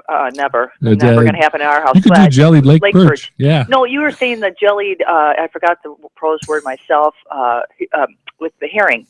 Oh, pickled herring, right. Your pickled herring, and then my grandparents would do at the time, and we didn't bring that tradition on because nobody will eat it. It's kind of an acquired taste, absolutely. Yes, and then the jellied with the jellied stuff. I don't know what it was, but my mother, she just stopped making it because nobody would eat it. So, but was it stuggelina by any chance? What is it? Something called stuggelina. Stuggelina. Well, that's not meatless. That's actually made with pork. So Karen, you have these Polish traditions for Christmas Eve. What do you do Christmas Day? Christmas Day we just kind of relax. We'll make a ham. Back to the meat. Yeah, back to the meat. But we do the płatki, and we always make a plate, empty seat for Jesus. Nice. Where no one will put the dishes, but no one sits there. That's for Jesus, and maybe a little straw on the table to represent Jesus in the manger. We'll do things like that too. But it's very. I'm glad you're speaking about this. It's a nice tradition to try to keep up, and as people start. Marrying, everybody's not Polish anymore. There's such a big melting pot, so we try to keep the tradition going as best we can. It's a generational thing, too. I think that sometimes as the generations move on, you develop new generations. Americans are notorious for taking what our ancestors did and changing it a little bit to make it more convenient for us over here in America, Karen, right. Karen, speaking of the hay or the straw underneath the white tablecloth. I thought it was like a straw, like the sip no, soda or something. Not like a curly straw or anything like that. The real straw we feed to the horses. I got you. The manger where Jesus was his baby in the manger, yes. Have you heard of the tradition where the Polish maidens somebody will draw the straw from underneath the tablecloth and they'll be able to read it? For instance, if it has a green tinge to it, that means somebody's about to get married, to be married. If the straw is a little bit yellow, that means that somebody might be facing spinsterhood and never get married. And if you draw the short straw, It means an early grave. So that's I don't think we did that's that at where home. maybe that's where drawing straws the term came from. Maybe so. But it's a fun tradition, and it's religious, and we all want to think of Jesus. And I know we do at the Christmas. What Christmas is all about, not just presents. Exactly. And, that is something that's funny. Again, in America, we're all about the presents. We're all about the commercialism, and we've forgotten about the other traditional things. The family part of it. Thank you very much for your call, Karen. Really appreciate it. Merry Christmas to you. Merry Christmas. So we're here at WJOB, 1230 on the AM dial. 219-845-1100. I'm Raimundo Garcia, the busboy from Taco Real. I'm Terry Zitch, the chef and the hospitality program chair, Ivy Tech, Michigan City. So first and third Mondays of the month, we try to be here at 9 o'clock. Of course, we had the choir in earlier. Well, that's a tough act to follow. Boy, they exuded a lot of confidence in their singing. I thought they were wonderful. I think they said they're going to WGN? WGN in Chicago. Yeah, they're WGN. They're going to sing a little bit on TV on the national. So if you have any questions or comments about your Christmas traditions, we'd like to put you on the radio and talk about that. I'll say something about the Mexican tradition. Well, there's the posada, of course. Everybody knows the word guacamole. Guacamole is avocado sauce, but there's another mole that is very, very traditional for Christmas, but just people know it as mole, and that's the big main mole. We'll talk to Joseph on line one. Hi, Joseph. Hey, how you doing, Raimundo? I was calling in about the tradition in our family house for Christmas. What is that? Well, I don't know if you guys already talked about the Kalinskis. No, we have not. Oh my, at Grandma Shatava's house. Every Christmas Eve, the clan would gather, and she would, her and the other girls in the family the week before would spend days preparing several different types of Kalinskis for each family to have for the night, and then to take a tray home that each family had made up. And what was your favorite filling? Mine was always the cream cheese. Cream cheese. Mm-hmm. Yeah, there was like a real nice hearty homemade cream cheese, but there was always the fruit ones and so like bunchkis, do they make kolachkis with prune? So that was the one I didn't like the most. There was the prune one. Yeah. Prune. And there was strawberry, cherry, blueberry, apricot. Apricot, the orange one was my second favorite. Sometimes some poppy seed filling. I love the prune, man. Mm-hmm. The prune is great. It's sweet and still a little savory. I love that one. And the apricot would seem to be the one that I gravitated towards the most. But they were all good. And so what else did you do, Joseph? Do you guys do the Christmas Eve thing with the meatless Christmas Eve and then blow it out on Christmas Day? Well, no, we were Bohemians, so we didn't we had some of the European traditions. I mean, there was always pierogies around, and there was always I think on Christmas Day, I always remembered there was a rack of a pork rack. All right, crown pork, crown roast, a crown roast. Bohemian. What is that, like liberal? So yeah, we were the rebels of Czechoslovakia, but good for you. Yeah, but we would even have all kinds of different sausages too. Kielbasa. Kielbasa, and now I've carried on the tradition. I make up a big tray of Polish sausage and kraut for every family now. So what would you say to the other caller about? He was talking about sauerkraut. And I suggested that it's perfectly acceptable to buy the jar. I like Frank's myself, the jar or the bag. Of course, I buy the jar because then I get to use the jar over and over again. But what do you do? You make it fresh yourself, or do you just go out and buy the jar? No, there's a market on Archer Avenue in Chicago by Central. They have a big Polish community over there, and they have it in the barrels. Oh, that's already better. Ready to go. That's great. They have the herring in the barrels there, and the sauerkraut. You can get it with the seeds, with the carrots, whatever you want, just plain. Mm-hmm. And you just take a bag from the deli and take as much as you want. So I usually get about 5 pounds of kraut and mix it with sauteed bacon, onions, and apples. Nice. Oh, and then I put that in there, and then I just saturate it with brown sugar. I have a recipe for a red cabbage, and some people came up to my house and they said, I've had red cabbage before, and I don't know what it is about your red cabbage that's so good. I said, well, it's got a pound of bacon in it. So that makes it good. Hey, yes. thank you for your call, and Merry Christmas to you and to yours. So we're here at WJOB 1230 on the radio AM dial. What's the phone number, Terry? We are at 219-845-1100. You got to do that to a tune like Mohawk 4. Remember? Yeah, we're gonna have to come up with a ditty. So mole. I mean, mole is one of my favorite things. Mole is a very cool thing. Guacamole, avocado sauce, mole, the traditional mole, very, very Mexican kind of a thing. Very, very Christmas kind of a thing.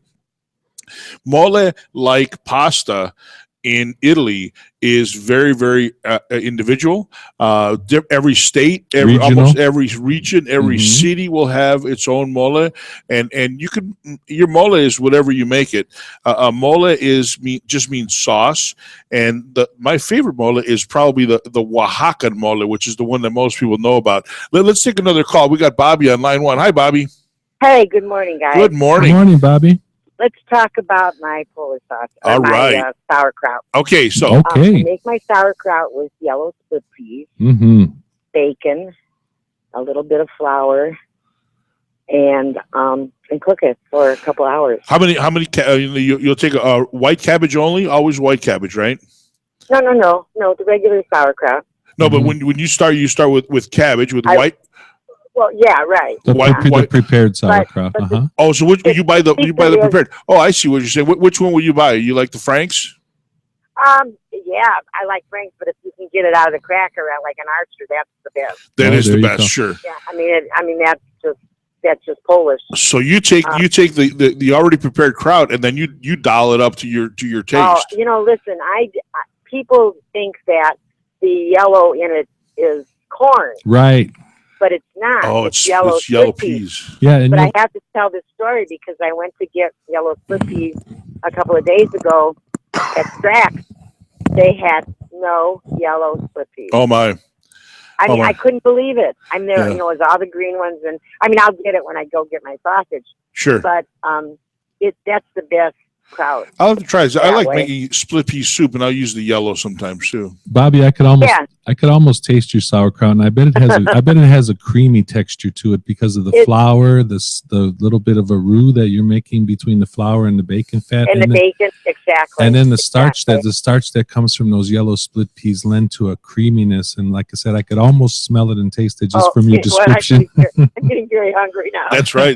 Thank you very much, and Merry Christmas have a to you, good holiday, both of you. You as well. Thank you. So mole. I'm just gonna talking about mole and talking about mole recipes would take an hour show just in itself. But just to give you an idea of why moles are so individualistic is the number of ingredients. You could have guajillo chiles, ancho chiles, chipotle chiles, pasilla chiles. Those are all dried peppers that have very distinctive flavors in their own right. You've got tomatoes, tomatillos, onion and garlic. Peanuts. We'll take a roasted peanuts and make them into a paste. Again, sometimes it's easier just to take a jar of peanut butter and put that in, but it's the same idea. Raisins, prunes, cumin, comino, sesame seeds, almonds, coriander, cloves, cinnamon, thyme. I've heard of people using allspice, and then of course the master ingredient for my mole is a true Mexican chocolate. The stuff that the cacao chocolate that comes in a hard bar. Is that a bittersweet chocolate you're talking about? It's a bittersweet chocolate, and people make milk chocolate out of it by adding milk, and they'll froth it up, but it's got that spicy. Remember, chocolate was used by the Aztecs. It was a very, very high-end drink for the priests. Of course, back then, their chocolate was so bitter and so spicy that none of us in our palate would be able to tolerate it. Yeah, henceforth, they started adding a lot of the complex spices that you're talking about, the profile of the allspice and some of the other things, the chilies that you mentioned. Well, that's mole versus like Mexican chocolate. But yeah, Mexican chocolate, when they first started doing it, it was very thick, thicker than an espresso, very, very bitter, and very, very spicy. And wasn't that more for like the upper echelon? Very, very much so. Just the priests, just the priests. Correct. So if you can imagine all these lists of things that we talked about, cilantro, parsley, sunflower seeds, all of the stuff would go into the mole. It all gets cooked together. It has to be ground down, passed through a sieve, cooked over again. Chicken stock. I like using my mole for turkey because turkey has got a much higher flavor component to itself other than chicken, but although it's very popular with chicken. And what other, would you put mole on any other meats besides the poultry? I'll put mole on my finger and eat it. Hey, now, how about beef? Does that go? Beef and pork? Not so much? You know, I have never tried it on beef or pork. I don't see why not, though. I mean, because I had some at Saturday at your at the restaurant when I had the. Well, you had chicken. I had beefsteak ranchero. Oh yeah, there's chicken. So I took some of the mole that you had there and put that on the beefsteak ranchero, and I thought it had a wonderful result. Yeah. And that's right. He was eating this beefsteak ranchero that was he made it so hot that he was sweating. It was good. Yeah. But you're right. Mole would be good on that. You know, we're running out of time, and we'd really like to talk about some other things. We try to have a topic of the day, and also a meal of the day, and also a drink of the day. But I think, you know, since the last show, we've been getting a lot of calls about corporate restaurants versus privately owned restaurants. And I can't emphasize it enough that corporate is great, but corporate only has one imperative, and that is maximization of profit. But you get a private individual that puts up a restaurant, it's a lot different. Hey, Joe from Highland is on line one. Hi, Joe. How you doing, gentlemen? Doing great, Hi, buddy. Joe. Listen, I just turned on your program. I find it very interesting. Thank you. Are any of you two Polish or? Yeah, we're both Polish in many ways. Right. Terry, I would be from the 100% Polish family. All right. So Terry movies po polsku, nie? Oh, nie ma nic. Hey, listen, you know what? Would you part with some of your heritage at all? The beautiful tradition, and every nationality have a certain that they're very proud of. And I just love that we have this Christmas and Polish traditions and everything else. I wouldn't part that for the world, would you? Absolutely. Do you do Christmas on Christmas Eve or Christmas Day, Joe? We do Christmas Eve and Christmas Day. Oh, you do both. Good. Joe, Yeah. you're of Polish heritage, I'm assuming, correct? That is correct, 100% there. Don't you think we could almost have a whole show on pierogi alone? Oh, you know what they say pierogi. You know what one pierogi is? A dumpling, but beyond that, go ahead. No. The way you pronounce it is one pierog. One you know, if you're pierog. going to, let me have one pierog then. Oh, okay. Instead of saying, give me a pierogi or something. So that's plural. Okay. Yeah, listen, I got to run, but let me leave you with this here. You know, whenever somebody tells me Merry Christmas or Happy Holidays, and I tell them we don't celebrate Happy Holidays at our house. We celebrate Christmas, and we celebrate New Year's, and we celebrate the Christmas season. And I always want to correct them when they tell me Happy Holidays. I says, it's the Christmas season, and Merry Christmas, and a Happy New Year to you. Well, you know, Joe, thank you very much with that thought. And but you know, Christmas time is a time of tolerance, and by saying somebody that they're kind of implying that they're wrong for saying Happy Holidays is showing a little bit of intolerance in our own way. So I would say Merry Christmas if that's right for you, but let somebody else say Happy Holidays if that's right for them. You know, going back to the idea of the corporate, you know, we have a little store in downtown Hammond. Terry, you've been there. Yes, I have. So it's just a serendipity, and I just tying into the idea of corporate versus private.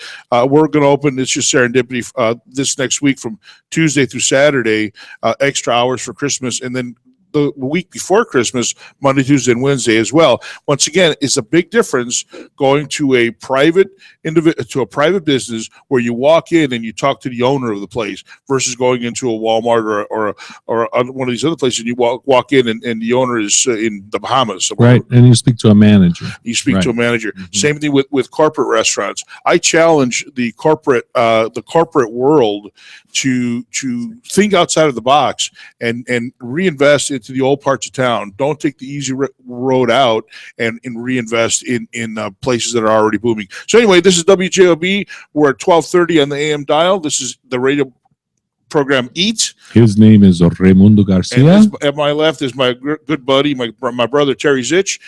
Come and join us again next 2 Mondays from now at 9 o'clock. Thanks very much, guys. Oh, actually, we're in the bonus rounds. We have a bell. Ding, ding, ding, ding, ding. Somebody has asked us to talk more about. We're going to go till 10:05 this morning. So we're at 219-845-1100. Yeah, Mohawk 44100. 845-1100 WJOB. I love the way it sounds with all that reverb. I can't stop doing that. I apologize. But and I guess I'm on a little bit of a soapbox issue. I mean, I people congratulate the new restaurants, the corporate restaurants that open up. You know, it's easy. If you're a multi-million-dollar corporation, it's easy to open up a restaurant. It's like you and I going to McDonald's and buying a hamburger, but there's no moral imperative there. We have to have more of a moral imperative in our corporate structure. Do we have another caller? I have Dave on the line. Hey, Dave. How the heck does a busboy get his own program? You know, I've been a busboy for 40 years, and after you do something for 40 years, you get noticed. I guess. I'll tell you. Hey, you know what I like? I have my cousin. She's Polish, but she married a Mexican fella, and I love Mexican Christmas. It's fantastic. We have a good time, good eats, everything. Sure. And they feed the heck out of me because I love it. That's my favorite food, by the way. But I just thought I'd tell you, give you a little jab there. Yeah, thanks. And of course, I've been Mexican all my life as well, 100% Mexican, although Polish in attitude, I think. Yeah, I think so. Hey, I'm the guy that used to come in there, and when it was, how it's crowded out the door, I'd give you a buck to let me in. Remember that? Hey, and how far did that get you? Yeah, I think I remember that. That's how. What am I going to do with this? $1? I know you remember that because I do it every time. Hey, That's funny stuff, thanks for the jab. I appreciate that. Call again. We Merry got Christmas, Dave from Highland on line 2. Hey, Dave from Highland.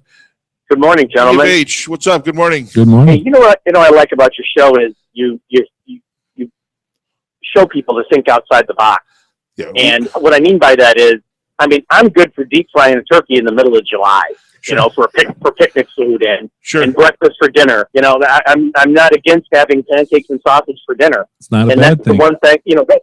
That's one thing I'd love people to do is to start thinking outside the box. And hey, if you like food, if you like a certain food, eat it whenever you want. Right, Absolutely. right. Absolutely. And certainly the using the example of turkey is a great one. Who's to say that you don't make a turkey and stuffing, blow the whole thing out with the gravy and the mashed potatoes in the middle of the spring or some other time? Absolutely. It doesn't have to be just in November. We do it all the time at home. I'll just buy a bird and I cut it all up and brine it. And I think you do them on the grill sometimes during the summertime. Oh yeah. I love to just take the turkey breasts and it could be brined or unbrined and right on the grill. What do you do, Dave? Do you do Christmas Eve, Christmas Day? I do Christmas Eve. My mother's been doing that forever, and I stay home Christmas Day. But I definitely cook. My mother just had knee surgery, so I'm going to be cooking Christmas Eve at her home. What are you going to make? What's on the menu? Ham and sausage. And so I was listening to Bobby. He was a dear friend of mine, and everyone has their own little tweaks. And my mother, being Hungarian, she loves putting fennel or caraway seed in them, and it adds a lot of flavor. You just got to watch them, but she loves putting fennel and caraway seeds in them. Sounds good. Very nice flavor components, and that it is Hungarian, isn't it? That. Oh yeah, fun that you bring that up, and the fennel. Yeah, very cool, very nice. And so and you do gifts and everything, but you guys are Christmas Eve, and it's one of them things. I'm going to be doing a lot of running around, but I love it. And Joe's right. It is the Christmas season, and it's one of them opportunities that you can just kind of decompress and relax and enjoy your family and just suck it all up and be grateful for what we all have. Well, and once again, you should be doing that every single day. Thank you very much for the call. So we're talking about food, drinking, eating, kind of enjoying. That's kind of basically what we do pretty much every day. I think it's great, and I think a lot of people they relate holidays with the stress factor and so forth. And I think Dave just hit it on the head. It's about relaxing, enjoying friends and family all around. It's just a wonderful feeling. To take time out to do that at this time of year is really important. You make your own stress. Don't think about stress. Think more about family, friends around, and make your own. Make new traditions. We're making traditions along the way. We're going to open up a Taco Real also on Christmas Eve till 5 o'clock. We get a lot of calls of people that don't necessarily have someplace to go, and they want to go out and maybe they're doing last minute shopping, and so Taco Real will be open on Christmas Eve. We're closed Christmas Day, but then New Year's Eve we're going to close, but we'll open New Year's Day, and that's a nice tradition. Sounds good. good. People are already done partying, and all the stress of the expectation of New Year's Eve is done, and come New Year's Day, they're just relaxing and wanting to look someplace to eat and relax. And so, and what are we doing downtown? Are we doing something downtown too? What are we doing downtown, Raimundo? We're working on a new restaurant. As far as eat, eat restaurant, like we talk about it a lot, and because I'm very excited to have it, but we're going to have what Ray talked about, bringing back something to the areas where we grew up. And I'm from very close by in East Chicago, right across on White Oak in East Chicago. I used to walk to Ray's restaurant many times from my house. And so the Eat restaurant, it's going to be on the corner of Sibley and Holman. And we'll talk more about that in other shows. So this is the program called Eat, and it's a restaurant with a radio program and a radio program with a restaurant. We're WJOB 1230 on the AM dial. Thank you very much. Merry Christmas, everybody. Merry Christmas, everybody in the Calumet region. Enjoy yourselves this holiday season. The Computer Management Group has been serving the Northwest Indiana and the Greater Chicagoland area since 1992, providing IT support such as technical help desk, server,